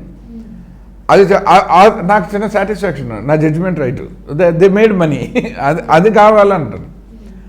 సో అలా చెప్పగలిగింది. అలా నా సినిమా ఇది వేరే వాళ్ళ డైరెక్టర్కి వేరే ప్రాజెక్ట్కి సెట్టింగ్ అప్లో చెప్తే అది మనమేం సాటిస్ఫాక్షన్ ఫీల్ కాం, అండ్ మనకేం రూపాయి కూడా రాదు. కానీ అలా మన సినిమాకి మనం అలా చెప్పి తీయగలిగితే అది వేరే. ఇప్పుడు నేను ఏకే ఎంటర్టైన్మెంట్స్లో చేసింది నాకు బాగా నచ్చింది, ఇది చేస్తే ఈ టైంలో బాగుంటుంది అని నేను అనుకుని చేశాను. సో ఆ సినిమా నాకు చాలా గౌరవం ఇస్తుంది.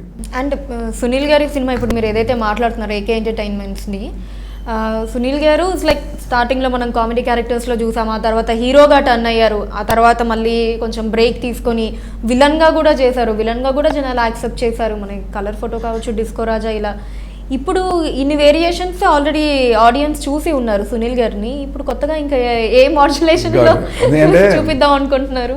మనసంతా నువ్వే ముందు సునీల్ వేరు, అవును, 5-6 ఫ్రెండ్స్ లో ఒకడు. మనసంతా నువ్వే ఆల్మోస్ట్ లైక్ సెకండ్ హీరో. అంత భారం అతని మీద మొయ్యొచ్చు అనుకున్న ధైర్యం నాదే కదా as a director.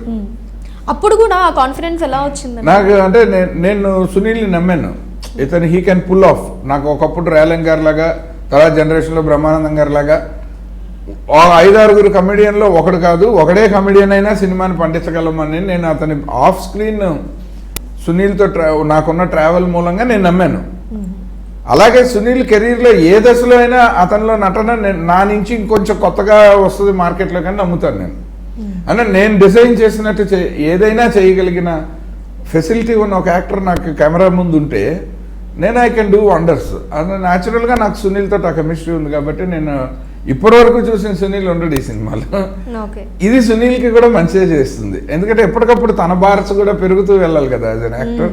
So it's wise call from him to take up this film. అందుకనే కరెక్ట్గా సెట్ అయింది, రైట్ టైంలో రైట్ ఫిల్మ్ తోటి వస్తున్నాం మార్కెట్లోకి. మీ మూవీస్ పరంగా ఎప్పుడైనా అంటే చేస్తున్నప్పుడు మనకి అర్థమయ్యే సిచ్యువేషన్స్ కొన్ని ఉంటాయి కదా, ఈ సినిమా పోతుందేమో అని అనిపించిన సినిమా ఏది? నేను మా ఫ్రెండ్కి ఫోన్ చేశాను, మనసు మాట సినిమా ఎడిటింగ్ రూమ్లో ఫస్ట్ కట్ అయిన తర్వాత బయటకు వచ్చి తప్పు చేసాము, ఈ సినిమా మనం చేసామని మర్చిపోయి మళ్ళీ కొత్తగా ఒక మంచి సినిమా పైన కాన్సన్ట్రేట్ చేయాలి, అలాగే ఇందులో హీరోతో ఇంకొక సినిమా చేయాలి అండ్ ఆ మిస్టేక్ చేసాము కాబట్టి ఎథికల్గా అతనితో ఇంకొక సినిమా చేయాలి అని. సో నాకు అది బాగా ఉంటుంది. అలా చేసిన సందర్భాలు కూడా ఉన్నాయి నా లైఫ్లో. అలా మళ్ళీ ముగ్గురులో నవదీప్ తోటి రాగానే నేను నవదీప్కి చెప్పాను, బాబు నీకు మంచి సినిమా చేయాలి. నేను ఇప్పటికీ చెప్తాను, ఫ్లాపు యావరేజ్ దాకా వచ్చామయ్యా, ఇంకొక సినిమా చేస్తే హిట్ ఇస్తాను, నీకు తగిన హిట్ ఒకటి నా దగ్గర బాకీ ఉంది అని చెప్తూ ఉంటా కలిసినప్పుడు. ఎందుకంటే నాకు నటుడిగా అతను తప్పేం లేదు, డైరెక్టర్గా నేను తీసుకున్న డెసిషన్స్ వల్ల వాళ్ళు సఫర్ అవటం ఇష్టం ఉండదు. సో అలా నేను ఎడిటింగ్ రూమ్ బయటకు వచ్చి చెప్పిన సినిమా మనసు మాట విందు. అంటే 100% తేడా కొట్టింది. ఎందుకు కొట్టిందో నాకు క్లారిటీ ఉంది, అది లేకపోతే నేను డైరెక్టర్గా ఫెయిల్ అయినట్టు భావిస్తాను. నాకు తెలియాలి అసలు అది కంప్లీట్ చేసే ఛాన్స్ లేనప్పుడే చేశాను నేను, అందుకనే తేడా కొట్టింది. ఇంకా మళ్ళీ కరెక్షన్లో కంప్లీషనే చాలా పోరాడాల్సి వచ్చింది. దాన్ని కంప్లీట్ చేసి బయటకు వేసేసేయటానికి నేను I have lost everything, I put my career at స్టేక్స్ ఆ సినిమాకి. ఈ మనసు మాట వినదు షూటింగ్ టైంలో కూడా హీరోయిన్ అంకిత గారికి అండ్ హీరో నవదీప్ గారికి కూడా చాలా క్లాషెస్ వచ్చాయి. టామ్ అండ్ జెర్రీ ఇద్దరు యంగ్స్టర్స్, ఇద్దరు అప్పుడే కెరీర్లు స్టార్ట్ అయ్యాయి అండ్ వాళ్ళ ఏజ్. న్యాచురల్గానే. బట్ అది చాలా అంటే మనం అప్పుడే మీడియా కూడా బాగా ఎదుగుతుందండి. మీడియా మనకి అంత క్రితం కంటే మీరు చూస్తే మా జనరేషన్ నుంచి దాన్ని ఏమంటారు ఒక స్టార్ డస్ట్ లెవెల్కి ఆ లెవెల్కి మన తెలుగు మీడియా స్టార్ట్ అయింది. డిజిటల్లో ఇంటర్నెట్లో వచ్చిన తర్వాత పబ్లిక్కి యాక్సెస్ ఎక్కువ పెరిగి సో స్పైస్ ఎక్కువ. ఇప్పుడు ఎలా అయితే సినిమాలు రన్ పోయి మొత్తం ఎకనామిక్స్ వచ్చాయని ఇందాక అనుకున్నాము, అదే ప్యారలల్గా మీడియాలో వచ్చిన ఎవల్యూషన్ ఒకటి ఉంది. ఏంటంటే దీనికి ప్రింట్ మీడియాకి ఏదో ఒక ఎడిటోరియల్ బోర్డు ఉంటుంది, ఒక స్క్రూటినీ ఉంటుంది, ఒక సెన్సార్షిప్ ఉంటుంది. ఇది రాస్తే మంచా, ఇది రాస్తే ఎవరికైనా జీవితం దెబ్బ అయిపోద్దా, లేదా నిజంగానే ఎవరినైనా దెబ్బ కొడదామా, ఏదో ఒక లెక్క ఉంటుంది. మీకు డిజిటల్ మీడియాకి ఏం లేదు. మీ మైండ్లో ఏ చెత్త వస్తే అది రాయొచ్చు. ఏది రాసినా మీకు జర్నలిస్ట్ కార్డు ఉంటే మీది అఫీషియల్ న్యూస్. ఫ్యూచర్ లో దీనికి కూడా సెన్సార్ వస్తుంది అని అంటున్నారు. దీన్ని సెన్సార్ చేయడం ఇంపాసిబుల్. అసలు డేటాబేస్ లో మీరు ఏ కరెక్షన్ చేయలేరు, అయిపోయింది. ఇంకొకటి వేసి దాన్ని తొక్కేయటం తప్ప ఏం చేయలేరు. నెక్స్ట్ డే ఇంకో న్యూస్ వస్తుంది అంతే తప్ప. వాడు అలా రాస్తాడు, మనం ఇంకోలా రాద్దాం దాని మీద. ఎప్పుడు నాకు పాపప్ అయ్యేది 4 hours బ్యాక్, 1 hour బ్యాక్ వచ్చింది. సో వెనక్కి వెళ్ళి నేను ప్రత్యేకంగా సెర్చ్ కొట్టి చూస్తే తప్ప నిన్నటివి మొన్నటివి రావు కదా. సో దీని గురించి అసలు ఎవడు పట్టించుకోవట్లేదు. ఇప్పుడు యూట్యూబ్ తననే ఎవడు ఎట్టయినా పెట్టుకోవచ్చు హ్యాపీగా. ఇప్పుడు మన ఇంటర్వ్యూకే ఏదైనా పెట్టుకోవచ్చు. సో గొడవే లేదు. చిరంజీవిని అంత మాట అన్న ఆదిత్య ఎంత మాట ఏమన్నామో తెలియదు లోపల. అది మీ ఇష్టం. ఏం పోయిందంట ఎప్పుడు దాని గురించి. ఇప్పుడు అర్జెంట్ గా చిరంజీవి గారు ఉన్న పనులు ఆయన అది చెంత మాట అన్నాడు నొక్కి చూడరు. ఒకవేళ ఎవడైనా ఆయన్ని చూసారా సార్ అని పంపిస్తే లోపల చూసి నవ్వుకుంటారు ఆయన, అంత తప్ప ఏముంటుంది ఇప్పుడు. సో ఈ క్లారిటీ వచ్చేసాక అసలు మీడియాలో వచ్చిన ఈ ఎవల్యూషన్ వల్ల మనకి గాసిపింగ్ ఎక్కువైపోయింది. బిచ్చింగ్, గాసిపింగ్, క్యారెక్టర్ అసాసినేషన్ ఎప్పుడైతే మనకి ఎక్కువైందో దానివల్ల పర్సనల్ లైఫ్ కొన్ని ఎఫెక్ట్ అయింది. అంటే దాన్ని ఎట్లా హ్యాండిల్ చేయాలో తెలియని వాళ్ళు పర్సనల్ లైఫ్ ఎఫెక్ట్ చేసుకున్నారు. మీడియాలో వచ్చినంత హైప్ గా నవదీప్ అండ్ అంకిత గారి మధ్య ఏం జరగలేదంటారా గొడవలు? ఇంతకంటే దారుణమైన కొట్లాటలు తెలుగు ఇండస్ట్రీలో ఇన్ని ఉన్నాయండి. కొట్టేసుకొని చంపేసుకునే రేంజ్కి వెళ్ళిపోయినవే. ఎవడు పట్టించుకొని ఇది ఎవడు పట్టించుకొని ఒక అమ్మాయి అబ్బాయి ఇద్దరు యంగ్స్టర్స్ కొట్టుకుంటే నేను గొడుగు పెట్టి కొడతాను ఒక అమ్మాయి అంటే, లాగితంతా అని ఒక అబ్బాయి అంటే అది మీడియాలో పెద్ద హెడ్లైన్సే ఏంటి. అంత జరగదు. అలా జరిగితే తర్వాత వాళ్ళిద్దరూ సినిమాల్లో ఎట్లుంటారు. అండ్ నా 4 Star Fundsలో అంకిత ఇండియన్ ఫ్యామిలీకిలో ఆ పిల్లల మదర్ అనమాట. తను అక్కడే సెటిల్ అయిపోయింది చక్కగా. మేము మామూలుగా నవ్వుకుంటాం ఆ ఇన్సిడెంట్ తలుచుకుని. నవదీప్ కూడా నవ్వుకుంటాడు. ఆ రోజులు అసలు ఎట్లా జరిగిపోయాయి సార్. మేము అప్పట్లో అది అప్పుడు ఏం లేదండి, చిన్న ఈగో క్లాష్ ఇద్దరికి. అప్పటికే అంకిత సింహాద్రి సినిమా చేసింది, ఇతను ఫస్ట్ సినిమా పోయింది, సెకండ్. సో ఇతను హీరో బట్ సినిమాలో, ఆమె హీరోయిన్. సోలో ఇద్దరు హీరోలు లేరు, ఇద్దరు హీరోయిన్లు లేరు. సో ఆ టైంలో వాళ్ళిద్దరి మధ్య ఏదో ఫస్ట్లో చాలా ఫ్రెండ్లీగా ఉండేవాళ్ళు. ఆ చనువు పెరిగిన తర్వాత కొంచెం ఇవి వస్తుంది కదా గొడవలు, లైక్ అంటే ఈజీగా మాట్లాడుకోవటం వస్తుంది.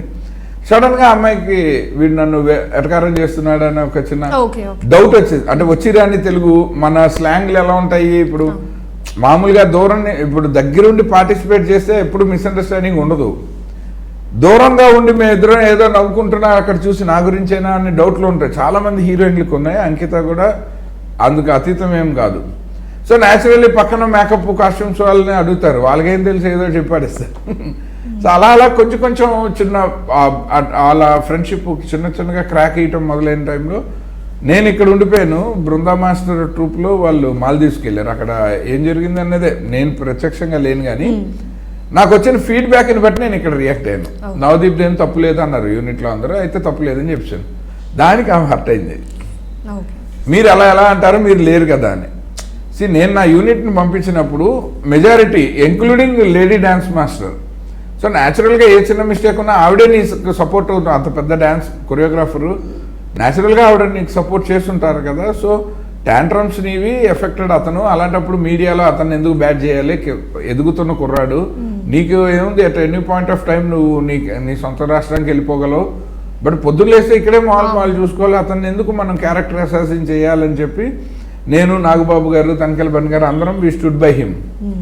దానివల్ల ఆమె చాలా హర్ట్ అయింది. బట్ తర్వాత ఆమెకు చెప్పాను, ఇది ఇలాగ this is how this industry functions, నువ్వు ఇట్లా ఉండాలంటే తర్వాత షీ వాజ్ నార్మల్. నాకు తెలియదు, సారీ. వాళ్ళ అమ్మగారు చాలా డిగ్నిఫైడ్గా ఉంటారు, చాలా మంచిగా ఫ్యామిలీ మెంబర్స్ లాగా ఉంటారు అసలు. అందుకని పెద్ద ఇష్యూ అవ్వలే, అన్ని మాటలతోనే అయిపోయిన పంచాయతీలే. Okay okay. మీ మనసంతా నువ్వే మూవీ అన్మోల్ గడి హిందీ మూవీకి రీమేక్ అంటే ఫస్ట్ మూవీ ఎందుకు అలా చేయాల్సి వచ్చింది? రీమేక్ కాదేం కాదు, మేము ముందు కథంతా రాసుకున్నాం. చైల్డ్హుడ్ స్టోరీలో ఇద్దరు ఫ్రెండ్స్ లాగా ఉండాలి, పెద్ద అయ్యాక వాళ్ళు విడిపోవాలి, తర్వాత మళ్ళీ కలిసే టైం. అంటే అప్పటికి నవల ఇవేమీ లేవు, వాచ్ నవల లేవు. మేము రాసుకున్న కథ చెప్తున్నాను బ్రాడర్ లైన్లో. చిన్నప్పుడు ఒక ఊర్లో ఉండి ట్రాన్స్ఫర్ అయ్యి విడిపోవాలి, పెద్దయ్యాక వాళ్ళిద్దరూ కలుసుకోలేకపోతూ ఉండాలి. అక్కడి నుంచి కలుసుకునే టైంకి ఇంకొక అమ్మాయితోటి వీడికి ఒక లింక్ ఉంది అని ఆ అమ్మాయి బ్రహ్మపడాలి. అది క్లియర్ అయ్యే టైంకి వాడి చెల్లెలు పెళ్ళి ఆగిపోవటానికో జరగటానికో వీడి ప్రేమ కారణం అవ్వాలి. అక్కడి నుంచి చెల్లెలు పెళ్లి కోసం హీరో త్యాగం చేయాలి. ఇది లైన్ ఫిక్స్, ఇది మా సొంతది, ఇది అసలు ఎవరి ప్రమేయం లేదు. మేము సీన్లు కన్స్ట్రక్ట్ చేస్తున్నాం వీటి మీద. నేను, వీరుపోట్ల, శ్రవణ్ అని మా అసోసియేటు అందరం కలిసి కూర్చుని సీన్స్ కన్స్ట్రక్ట్ చేసి పరచూరి వెంకటేశ్వరరావు గారు వచ్చినప్పుడు ఆయనకి ఒక్కొక్క రోజు ఆయన వేరే సమరసింహారెడ్డి అవి రాస్తూ, ఆ సమరసింహారెడ్డి కదా ఆ టైంకి ఆది ప్యారలల్గా స్క్రిప్ట్ వర్క్ మొదలైంది. సో మా తర్వాత రిలీజ్ అయింది అది. అప్పుడు అలా వాళ్ళు పన్నుల్లో వాళ్ళు ఉంటూ మాకు డేట్లు ఇచ్చినప్పుడు మేము చేసిన వర్క్ అంతా చెప్తూ ఉండేవాళ్ళం. ఈ టైంలో ఎంఎస్ రాజు గారు నాకు అన్మోల్ గడి సీడీ ఇచ్చి, ఇందులో కూడా ఒక చైల్డ్హుడ్ స్టోరీ ఉంది, పెద్దయ్యాక విడిపోవటం ఉంది, దానికోసం ఆమె ఏదో నవలు రాయటం లాంటిది ఏదో ఉంది, అందులోంచి నీకు ఏదైనా పనికొస్తే తీసుకో, ఇన్స్పైర్ చేస్తుందని చెప్తే అది ఆయనకు బాగా నచ్చిన సినిమా. నేను ఏదో ఒక సీన్ వేసి ఆయన ఒప్పించడం ఎందుకు, ఆయన నచ్చిన సినిమాయే కదా అని నా ఫార్మాట్లోకి ఆ సీన్లు తెచ్చేసాను. ఏం తెచ్చాను, వాచ్ ఒకటి తెచ్చాను, నవలు రాయటం తెచ్చాను, మిగిలిన మా స్ట్రక్చర్ ఏం మారలేదు. సో పరచూరి వెంకటేశ్వరరావు గారు కూడా హ్యాపీగా బాగానే ఉంది అనుకున్నాము, అంతా అయిపోయింది. దానికోసం నేనేం చేశాను, కథ నా పేరు వద్దు. ఎప్పుడైతే ఇంకా నేను చెప్పిన లైన్ కంటే మనం తీసుకున్న సీన్లు అందులో నుంచి ఉన్నాయని అంటే ఎంఎస్ రాజు గారు నా పేరు వేసేసేయమన్నారు, వేసేసాం. ఆ తర్వాత కేసు అయింది. ఏంటంటే ఆ సీడీతో సినిమా చేద్దామని ఇంకో డైరెక్టర్ ఇచ్చాడని, అది నాకు తెలియదు. ఆ విషయం తెలిస్తే నేను అసలు ఆ సీడీని నాకు ఎప్పుడైతే ప్రొడ్యూసర్ ఇచ్చాడో అది ఆయన కంట్రిబ్యూషన్ అనుకుంటాము. సో అది అలా తెలియకుండా జరిగిపోయిన ఒక mistake and we regretted. And తర్వాత ఎంఎస్ రాజు గారు ఏదో పే చేసినట్టున్నారు, నాకు ఐడియా లేదు. ఇది ఆయన ఇంటర్వ్యూలో అడగాను, నాకు నిజంగా తెలియదు. నాకు తెలిసింది అలా ఆయన నాకు సీడీ ఇవ్వటం, నేను వెంటనే అందులో నుంచి తీసుకున్నాను. కాబట్టి first half and second half అసలు అన్మోల్ గడిలో ఉండదు, మంది సంబంధం లేదు. So it is not an official remake but parts of remake. అసలు మొత్తం సినిమా కొట్టేసినవే అవార్డులు ఇస్తున్నారు, కానీ ఇండస్ట్రీలో ఎంత దారుణం అంటే దీన్ని రీమేక్ అని చెప్పి నంది అవార్డు రిజెక్ట్ చేశారు.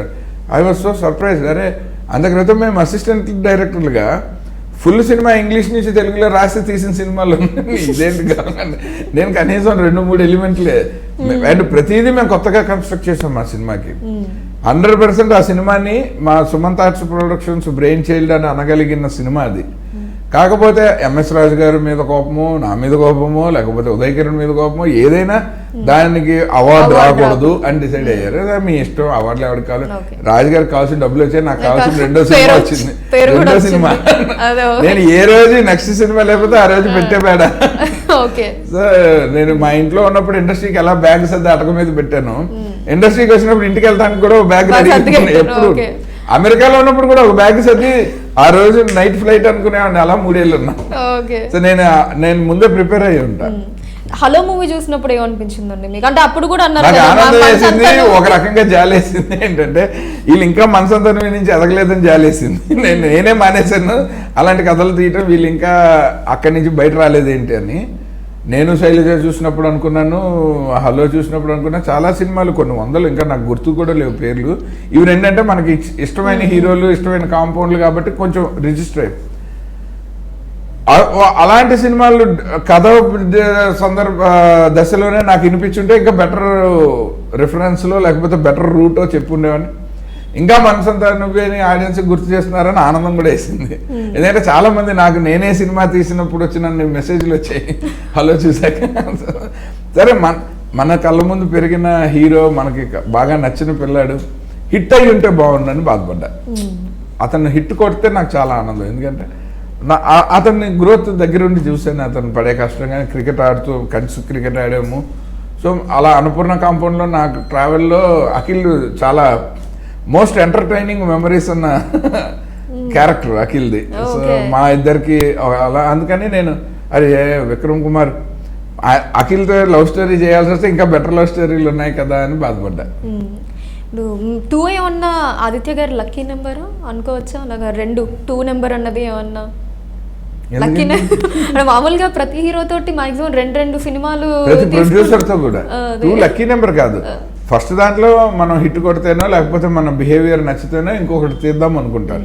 ఎందుకు ఈవెన్ మనసు మాట విన్న సినిమా ఫ్లాప్ అయినా ఆ ప్రొడ్యూసర్స్ మేము మళ్ళీ సినిమా మీతో చేస్తామండి అని అన్నారు. ఎందుకంటే నా మిస్టేక్ కాదన్న విషయం వాళ్ళకి క్లారిటీ ఉంటుంది. నేను తెలిసి తప్పు చేయండి లైఫ్లో, తెలియకుండా తప్పు జరిగితే వెంటనే వెళ్ళి సారీ చెప్పడానికి నేను అసలు మొహమాటం లేదు నాకు అసలు. ఎందుకంటే నేను నాకు ఇష్టమై ఈ రంగంలోకి వచ్చాను, ఇంకొకరిని హర్ట్ చేయడానికో ఇంకొకరితో గొడవ పట్టడానికి రాలే. నాకు ఇష్టం ఉన్నంతకాలమే ఇందులో ఉంటాను, ఇంకోటి అడిగితే ఉండను, అడగకపోతే మానేయను. అందుకని నాకు ఆ క్లారిటీ ఉంది కాబట్టి నాకు ఎవరితో గొడవ పడాల్సిన అవసరం ఏముంది ఇప్పుడైతే అసలే లేదు.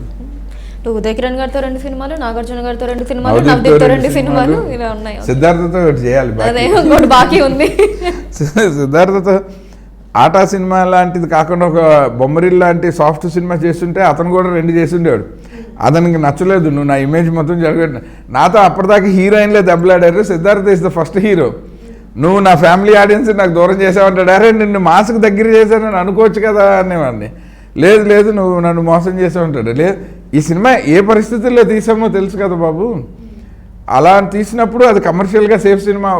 ఆటకైతే అసలు అచ్చంగా చోట గారికి, ఎంఎస్ రాజు గారికి, దేవిశ్రీ గారికి చెప్పింది ఒకటే నేను, పరచూరి వెంకటేశ్వరరావు గారికి. ఒక క్విక్కీ అంటారు, మనీ స్పిన్నర్, అండ్ ఒక పూరి జగన్నాథ్ గారి లాంటి సినిమా చేసి మార్కెట్లో పెట్టిద్దాం, నో మ్యాటర్. అందులో ఇంక హీరో ఎవరు, హీరోయిన్ ఎవరు, కథ ఏంటని ఆలోచించుకునే, అంటే ఒక మీటర్ ఉంటుంది ఒక డైరెక్టర్కి. ఇప్పుడు ఇవాళ అనిల్ రావుపూడిది ఒక మీటరు. అలాంటి మీటర్లో దొరికితే ఒక సినిమా చేసేసేయాలి. అది ప్రొడ్యూసర్ని ఇంకో 10 సినిమాలు తీనిస్తుంది. మీ దగ్గర అసిస్టెంట్ డైరెక్టర్గా బాస్ సినిమాకి చేసేది అనిల్ రావుపూడి గారు. తర్వాత ఆటాకు కూడా అనిల్ కంట్రిబ్యూషన్ ఉంది. ఆటోలో అల్లరి రవి గారి ట్రాక్, బ్రహ్మానందం గారి డైలాగులు అన్నీ తను రాసినవే. అనిల్ ఎప్పుడైనా అతను అసోసియేట్గా పనిచేయకపోయినా సరదాగా ఎక్కడైనా కనబడి మనం చేస్తున్న కథ డిస్కస్ చేస్తే ఏదో క్యారెక్టర్ తోటి హీ విల్ కమ్ అప్. ఆ గుడ్ రిలేషన్షిప్ ఉంది.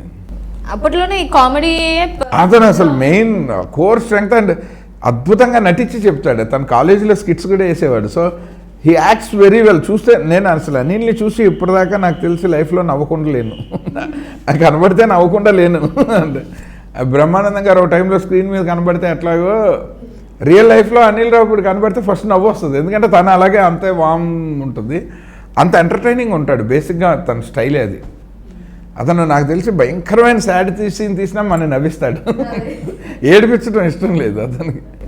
అండ్ నాగార్జున గారితో అసోసియేషన్, ఆ మెమరీస్ గురించి ఒకసారి 2 సినిమాలు తీసారు. మహా అద్భుతం కదండి. అంటే మనము ఏదో శివ లాంటి సినిమాలు కాలేజీలో చదువుకుంటూ చూసిన సూపర్ స్టార్ ఫస్ట్ సినిమాకే మేము చాలా క్లోజ్ అయిపోయాం. అంటే లైక్ ఆయనకి ఏమన్నా కళ్ళ ముందు పెరిగిన పిల్లల్లాగా చూస్తే, ఆయన చిన్న కుర్రాళ్ళమే అందరం ఏదో తెలిసి తెలియక ఏదో ఒకటి వాగినా ఆయన పెద్ద పట్టించుకునేవాడు కాదు.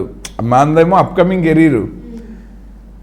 తర్వాత నేను చాలా కేర్ఫుల్గా ఉంటాను. అది నాగార్జున గారు బేసిక్గా ఆర్టిస్ట్ అంటేనే నాకు రెస్పెక్ట్. ఎందుకంటే మనం చేయలేని పని చేస్తేనే కెమెరా ముందుకు వస్తారు వాళ్ళు.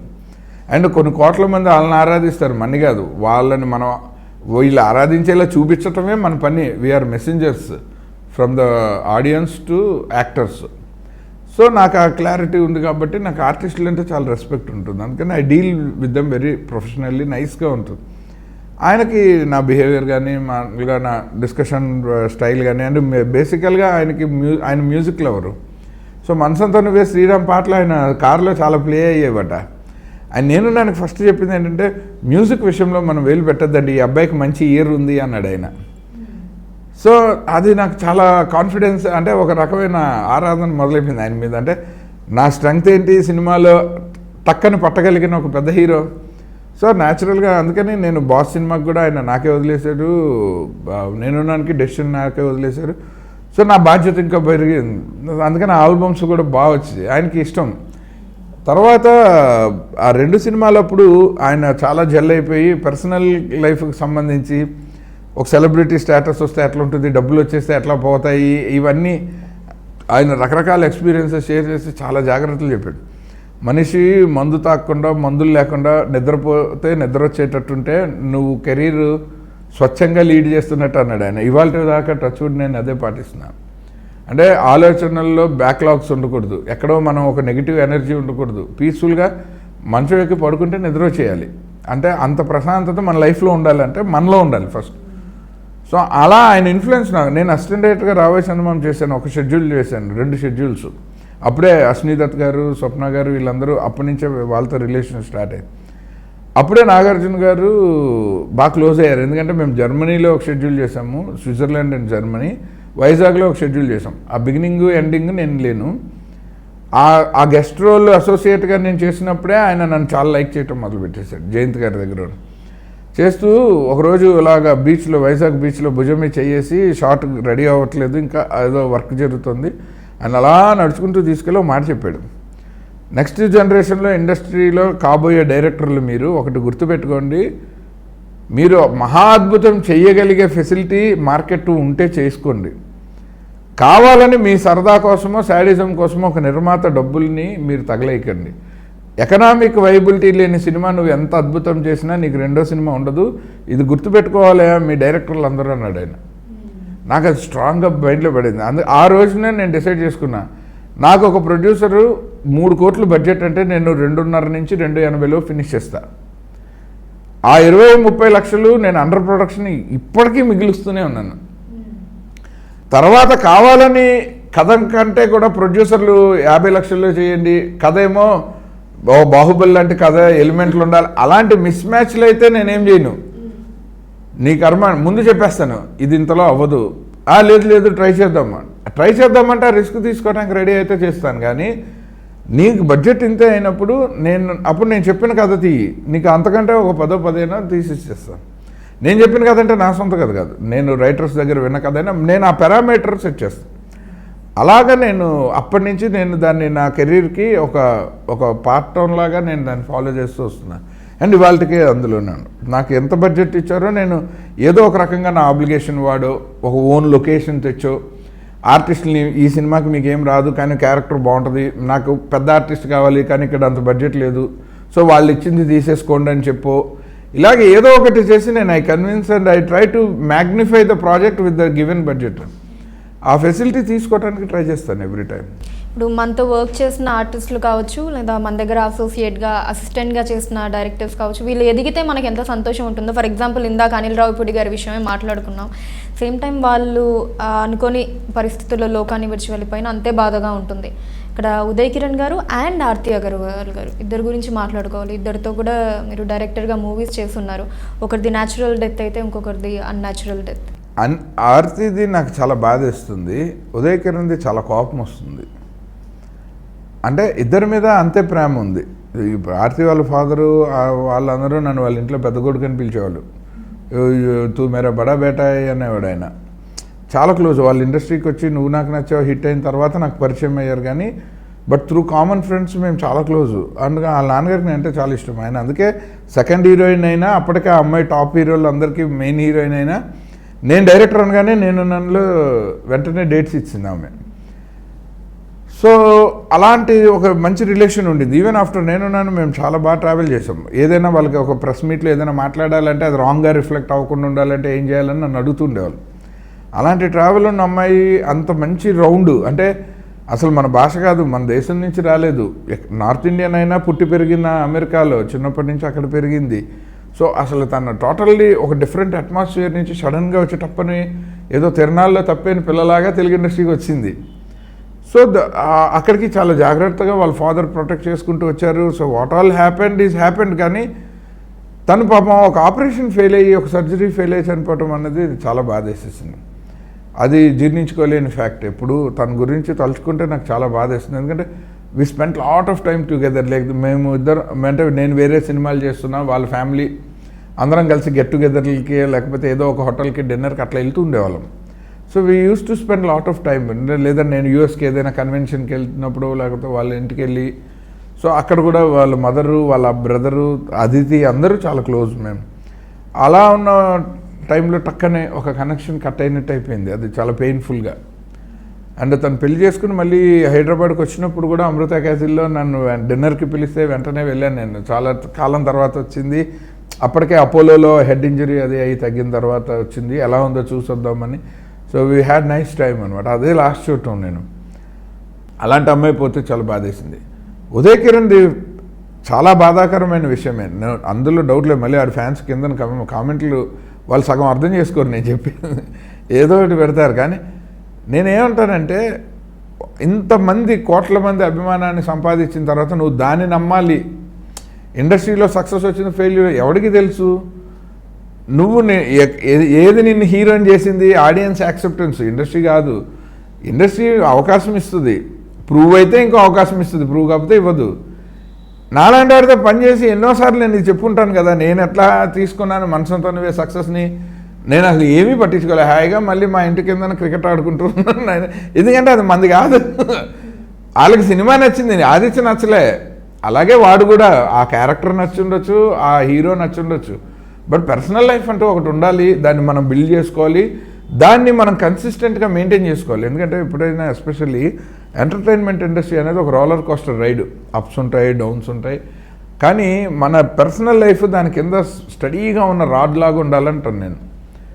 వీడికి ఆ విషయం తెలిసి చెప్పి కూడా ఈ క్యారీ అయిపోయాడు ఈ సక్సెస్ తాలూకు హైప్కి, ఫెయిల్యూర్ తాలూకు డిప్రెషన్కి. దాంతో ట్రావెల్ చేయటంలో తట్టుకోలేకపోయాడు అన్నయ్య. ఆయన తట్టుకోలేకపోతే పోయాడు. ఆ ముందర వారం ముందు మేము చాలా ఎంకరేజింగ్గా మాట్లాడుకున్నాం. ఏంటి అత్తారింటికి దారేది ఇలాంటి సూపర్ హిట్ అయ్యే తర్వాత మేము ఇప్పుడు మళ్ళీ మన జోనర్ సినిమాలకి మార్కెట్ వస్తుంది. సో మళ్ళీ మనం మంచి ఫ్యామిలీ ఆడియన్స్ ఇంకా ఉన్నారు, ఆడపిల్లలు ఇంకా లైక్ చేస్తున్నారు. సో బేసిక్గా ఒక మంచి కథకి, ఒక ఫీల్ గుడ్ ఫిల్మ్కి మళ్ళీ ఇప్పుడు పవన్ కళ్యాణ్ లాంటి మాస్ హీరోయే, టాప్ హీరోయే ఒక ఫ్యామిలీ డ్రామా చేసి హిట్ అయిందంటే అది ఇండస్ట్రీకి మంచి కథ. ఇలాంటి కథలకు మార్కెట్ వచ్చింది. అన్నగారు మీరు నా మీద ఇట్లాంటి ప్లాన్ చేయండి అన్నాడు. నేను ఎనీ డే నువ్వు రా బాబు, నీకు అడ్వాన్స్ నువ్వు నేను చేస్తామంటే అడ్వాన్స్ ఇవ్వడానికి నిర్మాతలు ఉన్నారు, ఎనీ డే నీకు ఇబ్బంది లేదు, వచ్చే ఏదో చేద్దాం కష్టపడేని. నేను అప్పుడు వీరుపోట్లో మంచి డైరెక్టర్ అయి ఉన్నాడు. కొన్ని సినిమాలు నేనే చేయకపోయినా డైరెక్షను, నేను ఇట్లాంటి వాళ్ళని నాకు సెట్ చేయగలుగుతాను. ఎందుకంటే నాకున్న గుడ్ విల్ అండ్ ఇండస్ట్రీలో, సార్ నా దగ్గర మంచి కథ ఉందంటే మీరు వినరు, సార్ ఈయన దగ్గర అద్భుతమైన కథ ఉందంటే తీస్తారు, ఎందుకంటే వీడు చెప్పాడు వాడి దగ్గర. సో మనం మార్కెట్ చేసుకోలేము మీ ఇండస్ట్రీలో. సరే నేను ఎవరినన్నా ఈజీగా చేయగలను నేను. అలాగని నేను వాడికి అది కూడా చెప్పాను. ఇంత మాట్లాడుకున్నాక spur of the moment suicide చేసుకోవటం వల్ల నాకేంటి బాధ అంటే, ఒకటి we lost a very good friend. నేను ఏ కథన్నా టక్కని ఇప్పుడు ఒక హిస్టారికల్ సినిమా తీయాలి, ఒక పీరియడ్ సినిమా తీయాలి, నేను ఉదయ్ కిరణ్ని అప్రోచ్ అవ్వగలిగిన, నేను ఈజీగా వేరే స్టార్ హీరోని అవ్వలేను. మాకు ఆ రిలేషన్ ఉండింది కదా, మరి నేను మిస్ అయ్యాను. నేను ఒక కథ రాసుకుంటే, నేను సొంతంగా ప్రూవ్ చేసుకోవాలనుకుంటే ఒక కథ రాసుకుంటే నాకు ఒక హీరో లేకుండా చేసాడు. అంత 2 మంచి హిట్లు, అంత మనీ స్పిన్నర్ల తర్వాత నాకు కంబ్యాక్కి అలా నాతో జల్లయ్యి. ఇప్పుడు నాకు సునీల్, నాకు వాళ్ళతో పనిచేస్తే ముందు forget about the film, first ఒక పర్సనల్ బాండేజ్ ఉంటుంది. సో వీ థింక్ డిఫరెంట్లీ, ఎందుకంటే మనకు వాళ్ళ తాలూకు స్ట్రెంగ్త్ అండ్ స్టామినా తెలుసు. సో న్యాచురల్గా మనం we create something bigger than what they are exactly. అలాంటి ఆపర్చునిటీ పోయింది. 2 ఒక మాట చెప్పలేదు. ఏదైనా కష్టం ఉంటే ఇమ్మీడియట్గా రీచ్ అవ్వగలిగినంత దూరంలో ఉన్నాం అందరం, ఎవరికీ చెప్పలేదు. 3 ఇంతమంది అసలు వాడిని చూసి, ఇప్పుడు ఎప్పుడో చిరంజీవి గారిని చూసి ఉదయ్ కిరణ్ లాంటి వాళ్ళందరూ బయట నుంచి, రవితేజ, ఉదయ్ కిరణ్, నాని, సంబంధం లేని సినిమా బ్యాక్గ్రౌండ్ లేని వాళ్ళందరూ సక్సెస్ అయినప్పుడు, ఆడియన్స్ యాక్సెప్ట్ చేసినప్పుడు, వీడి వల్ల ఇళ్లలో సినిమాకి వెళ్తామంటే వద్దురా తొక్కేస్తారు అనే వాడికి ఇంత స్టార్డమ్ని ఇచ్చిన ఇండస్ట్రీకి వాడు ఒక మచ్చ వదిలేసిపోయాడు అనేది చిన్న కోపం ఉంటుంది నాకు. ఇప్పుడు మా ఇంట్లో సపోజ్ నేను సినిమాల్లోకి వస్తానన్న టైంలో ఉదయ్ కిరణ్ లాంటి ఇన్సిడెంట్ జరుగుంటే మా అమ్మ నాన్న తలుపుకి అడ్డం పడైనా ఆపిద్దరు. వద్దు, ఆ స్ట్రెస్ కావాలని పిల్లలు తీసుకోవాలని ఏ తల్లిదండ్రులు అనుకుంటారు. మనం పని చేస్తున్న రంగానికి మన వల్ల వస్తే గౌరవం రావాలి, లేకపోతే మనం గౌరవంగా బయటికి వెళ్ళిపోవాలి, కానీ దాన్ని పోగొట్టకూడదని నేను అనుకుంటాను. అందుకని నాకు కోపం. ఇప్పుడు ఫైనల్లీ విఎన్ ఆదిత్య గారి సెకండ్ ఇన్నింగ్స్ అనుకోవచ్చా ఇప్పటి నుంచి? అసలు ఇన్నింగ్స్ ఏంటంటే, ఇది ఒక మారథాన్ రే, 15,000 మైళ్ళు నడుద్దామని మనం అక్కడెక్కడో మొదలెట్టాం విజయవాడలో. ఇంకా సగంలోనే ఉన్నాం, ఇంకా నడవాల్సిన మైళ్ళు చాలా ఉన్నాయి. సో దీంట్లో నాకు తెలిసి ఎప్పుడు నాకు నచ్చింది ఏంటంటే, సినిమా ఇండస్ట్రీ కాదు, టీవీ కాదు, ఎంటర్టైన్మెంట్ ఇండస్ట్రీలో there is nothing like innings. మామూలుగా అంటూ ఉంటారు కదా అసలు ఇప్పటి నుంచి సెకండ్ ఇన్నింగ్స్ మొదలయ్యింది. నేను సినిమాల్లో లేకుండా హోటల్ వ్యాపారం చేశాను, మళ్ళీ వచ్చాను. You may call it another innings. నేను పొద్దుగూకుల సినిమాల్లోనే స్టోరీ డిపార్ట్మెంట్లో ఉన్నా, సినిమా కథలేగా వింటున్నాను. నేనేమి సడన్గా వెళ్ళి బయట ఏదో వేరే కథలేమి వినట్లేదు, మానవ హక్కుల సంఘంలో ప్రాబ్లమ్స్ ఏమి వినట్లేదు కదా. సో నాకేముంది, నేను I'm being part and parcel of the industry కాబట్టి నా ఇన్నింగ్స్ ఇంకా ఆగలేదు కాబట్టి నేను సెకండ్ అని అనలేను నేను. కానీ మీరు అన్నట్టు నాకు 2 లక్కీ నెంబర్ అయితే you may call it second inning. Luck factor కోసం ఉన్న సెకండ్ ఇన్నింగ్స్ అనుకోవచ్చు అయితే. అంతే, సెకండ్ ఇన్నింగ్స్ అంటే హాలీవుడ్లో. నేను ఇంకో ఇంగ్లీష్ సినిమా తీసినప్పుడు ఎందుకంటే గ్యాప్ ఇచ్చి మళ్ళీ ఇక్కడ 3 తెలుగు సినిమాలు చేస్తున్నాను. అందుకని సెకండ్ ఇన్నింగ్స్ ఇంగ్లీష్లో మొదలెట్టాలని గట్టి కోరుకుని ఖచ్చితంగా అండి, నేను అప్పుడు సంతోషంగా వెళ్తాను ఇక్కడ నుంచి. ఖచ్చితంగా మా సంతోషం నుంచి సంతోషంగానే వెళ్ళాలి మీరు. Naturally. Thank you so much. Thank you so much అండి. Thank you for calling me అండి. అండ్ అందరూ చూడండి, సబ్స్క్రైబ్ చేయండి, లైక్ చేయండి, షేర్ చేయండి, బాగా స్ప్రెడ్ చేయండి, సంతోషాన్ని అందరికీ పంచండి. Thank you.